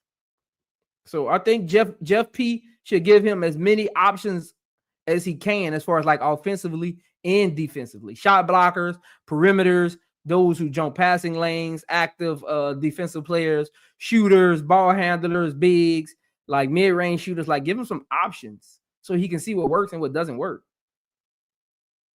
Man, Sellers got that 2 dribble game. I love it.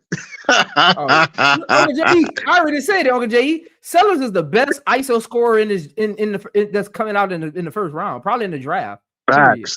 That's a fact. Isaiah James, they could go at each other a little. I trust her more than I trust Isaiah, though. Yeah, I do. I know Isaiah James. I trust her more than Isaiah.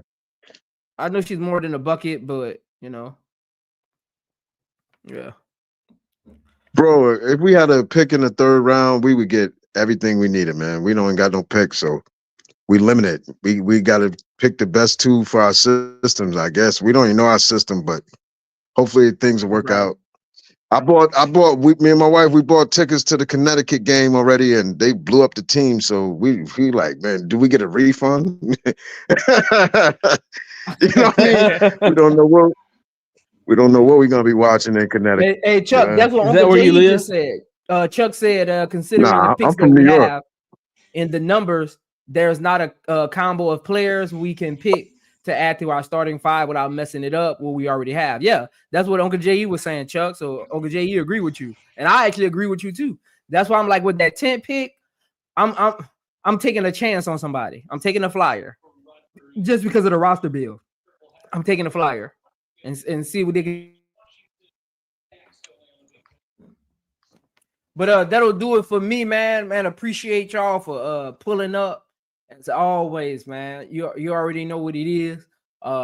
Again, make sure you go check out my other videos. I'll drop the breakdown only sometime tomorrow when I get a chance. So make sure you go back and watch that as well. Again, next week, same time, episode 8 will be dropping. I'll let y'all know probably like Monday who that'll actually be. Because I still have 4 players to actually do for the number 10 pick. So especially now, it was I only had 3 more, but I added one, being that we got so many options at the number 10 pick now. But again, we'll see. We'll see what number episode 8 looks like. Appreciate all the super chats, Braz, Mrs. Gant, my homeboy HD. Make sure y'all go pop over there and order some of that merch. B Will for the $10 super chat. Appreciate all of y'all, man. Ms. Gant, I did get your email. I got you. We're gonna get that hoodie or that t-shirt to you ASAP. We're gonna get that to you ASAP. But other than that, man, appreciate everybody. B Will, Uncle J.E. Brad for coming on the panel today. You already know what it is. Love. I might go live Friday. Is there an Unrivaled game Friday, B Will? Yeah. Oh yeah, I ain't going live Friday. I'll probably be on Show Channel. Yeah. I'll probably be on Show Channel Friday. I gotta look at the schedule. I think tomorrow. I gotta look at the schedule because I think the one-on-one tournament coming up. Yeah. So I'll probably go live tomorrow. I'll see. I'll see what it's about though. I'll see if I got. Can I say one thing? A shameless plug. What you got? And y'all want more controversial takes? Go check out Barbershop Talk with Uncle J.E. Check that out. Barbershop Talk, man. Go check out Barbershop Talk. Well, I love your channel, bro. I'm gonna definitely give you a controversial take. Make sure y'all go check out Barbershop Talk. Man, appreciate all the love, man. Remember, like the video on your way out. I only got 74 likes. Well, I ain't refreshing. Let me see how many I got, man. Because y'all be sniping on the likes, man. Y'all be stunned. Let me see how many I got, man. Yeah, I only got 74 likes, man. So go like the video. And make sure you subscribe if you aren't subscribed. Again, let me confirm. I'm only like 77 subscribers away from 2K. So appreciate the 12 people that subscribed during this live stream. Appreciate the 12 new people that subscribed during this live stream, man. Appreciate y'all. Again, only 77 away from my 2K. So make sure you go subscribe if you haven't subscribed yet. Give me to my 2K because I got a special contest for y'all coming up at my 2K subscriber mark. Again, let's continue to build. Let's continue to spread positivity. Let's continue to support the women's sports, what they do, what they're about. Let's continue to build as a community, man. I love this community. I love all the input, the takes, the opinions, the experience, the fan analogies. I love listening to everything, man. It inspires me to kind of keep going, man. It inspires me to keep going, keep pushing, even on days when I feel like I don't want to do it. I know y'all gonna pull up and support the channel. That's why I do it. I know y'all be at home chilling, especially during this time of year. Nothing really going on beginning of the year. Everybody waiting on them taxes. Y'all at home just chilling. It just motivates me to get on here and give y'all some good content. No matter if it's 2 people in here, I'm gonna show up and I'm gonna do it professionally, man. Because again, I want to create a good brand, and no matter how many people are watching or where you are, those out there who's trying to start channels, start off professionally. That way, when you're building, it don't look like you switched up. Start off, be confident in what you're doing, continue to grow. People gonna support you. They're gonna support you. People that ain't gonna like what you got going on, they just ain't gonna like what you got going on. We grown men and women. We can't change nobody's opinion, but we can definitely support those of communities that we want to support. So continue to support the channel, and I continue to support my subscribers in any way. You already know I'm an email away. Let me know what y'all got going on, and we'll keep going from there, man. Shout out to Gamble 310. Yeah, man, you got to go back and rewatch it, man. Go back and rewatch it, my dude Gamble. But peace out to you, Uncle J.E. Peace out to you, B Will, man. Y'all be smooth, man. Appreciate y'all for coming up, man. For real. All right, peace. I'm out. For sure, man. Y'all be good. Bet. Oh, Alyssa B said Kia Nurse had 23 points, 6 assists. Shout out I to think. Kia Nurse. Shout out to Kia Nurse. You still gonna be on the bench. Yeah. Shout out to Kia Nurse. All right. Shout out to Alicia B. Alicia B, shout out to you, man, for always making sure we stay updated on things going around when we in the chat, because it's hard for me to check scores and stuff. So Alicia B, I appreciate you as always for, pulling up in the chat, giving me the information that I need. Shout out to Alicia B. That's why you got a wrench, Alicia, because I know you're going to come with the real. Alicia B sending me links and everything, man. Shout out to Alicia B. She going to always be a day one over here. But y'all be All right, cool. brother. I'll see y'all probably tomorrow, man.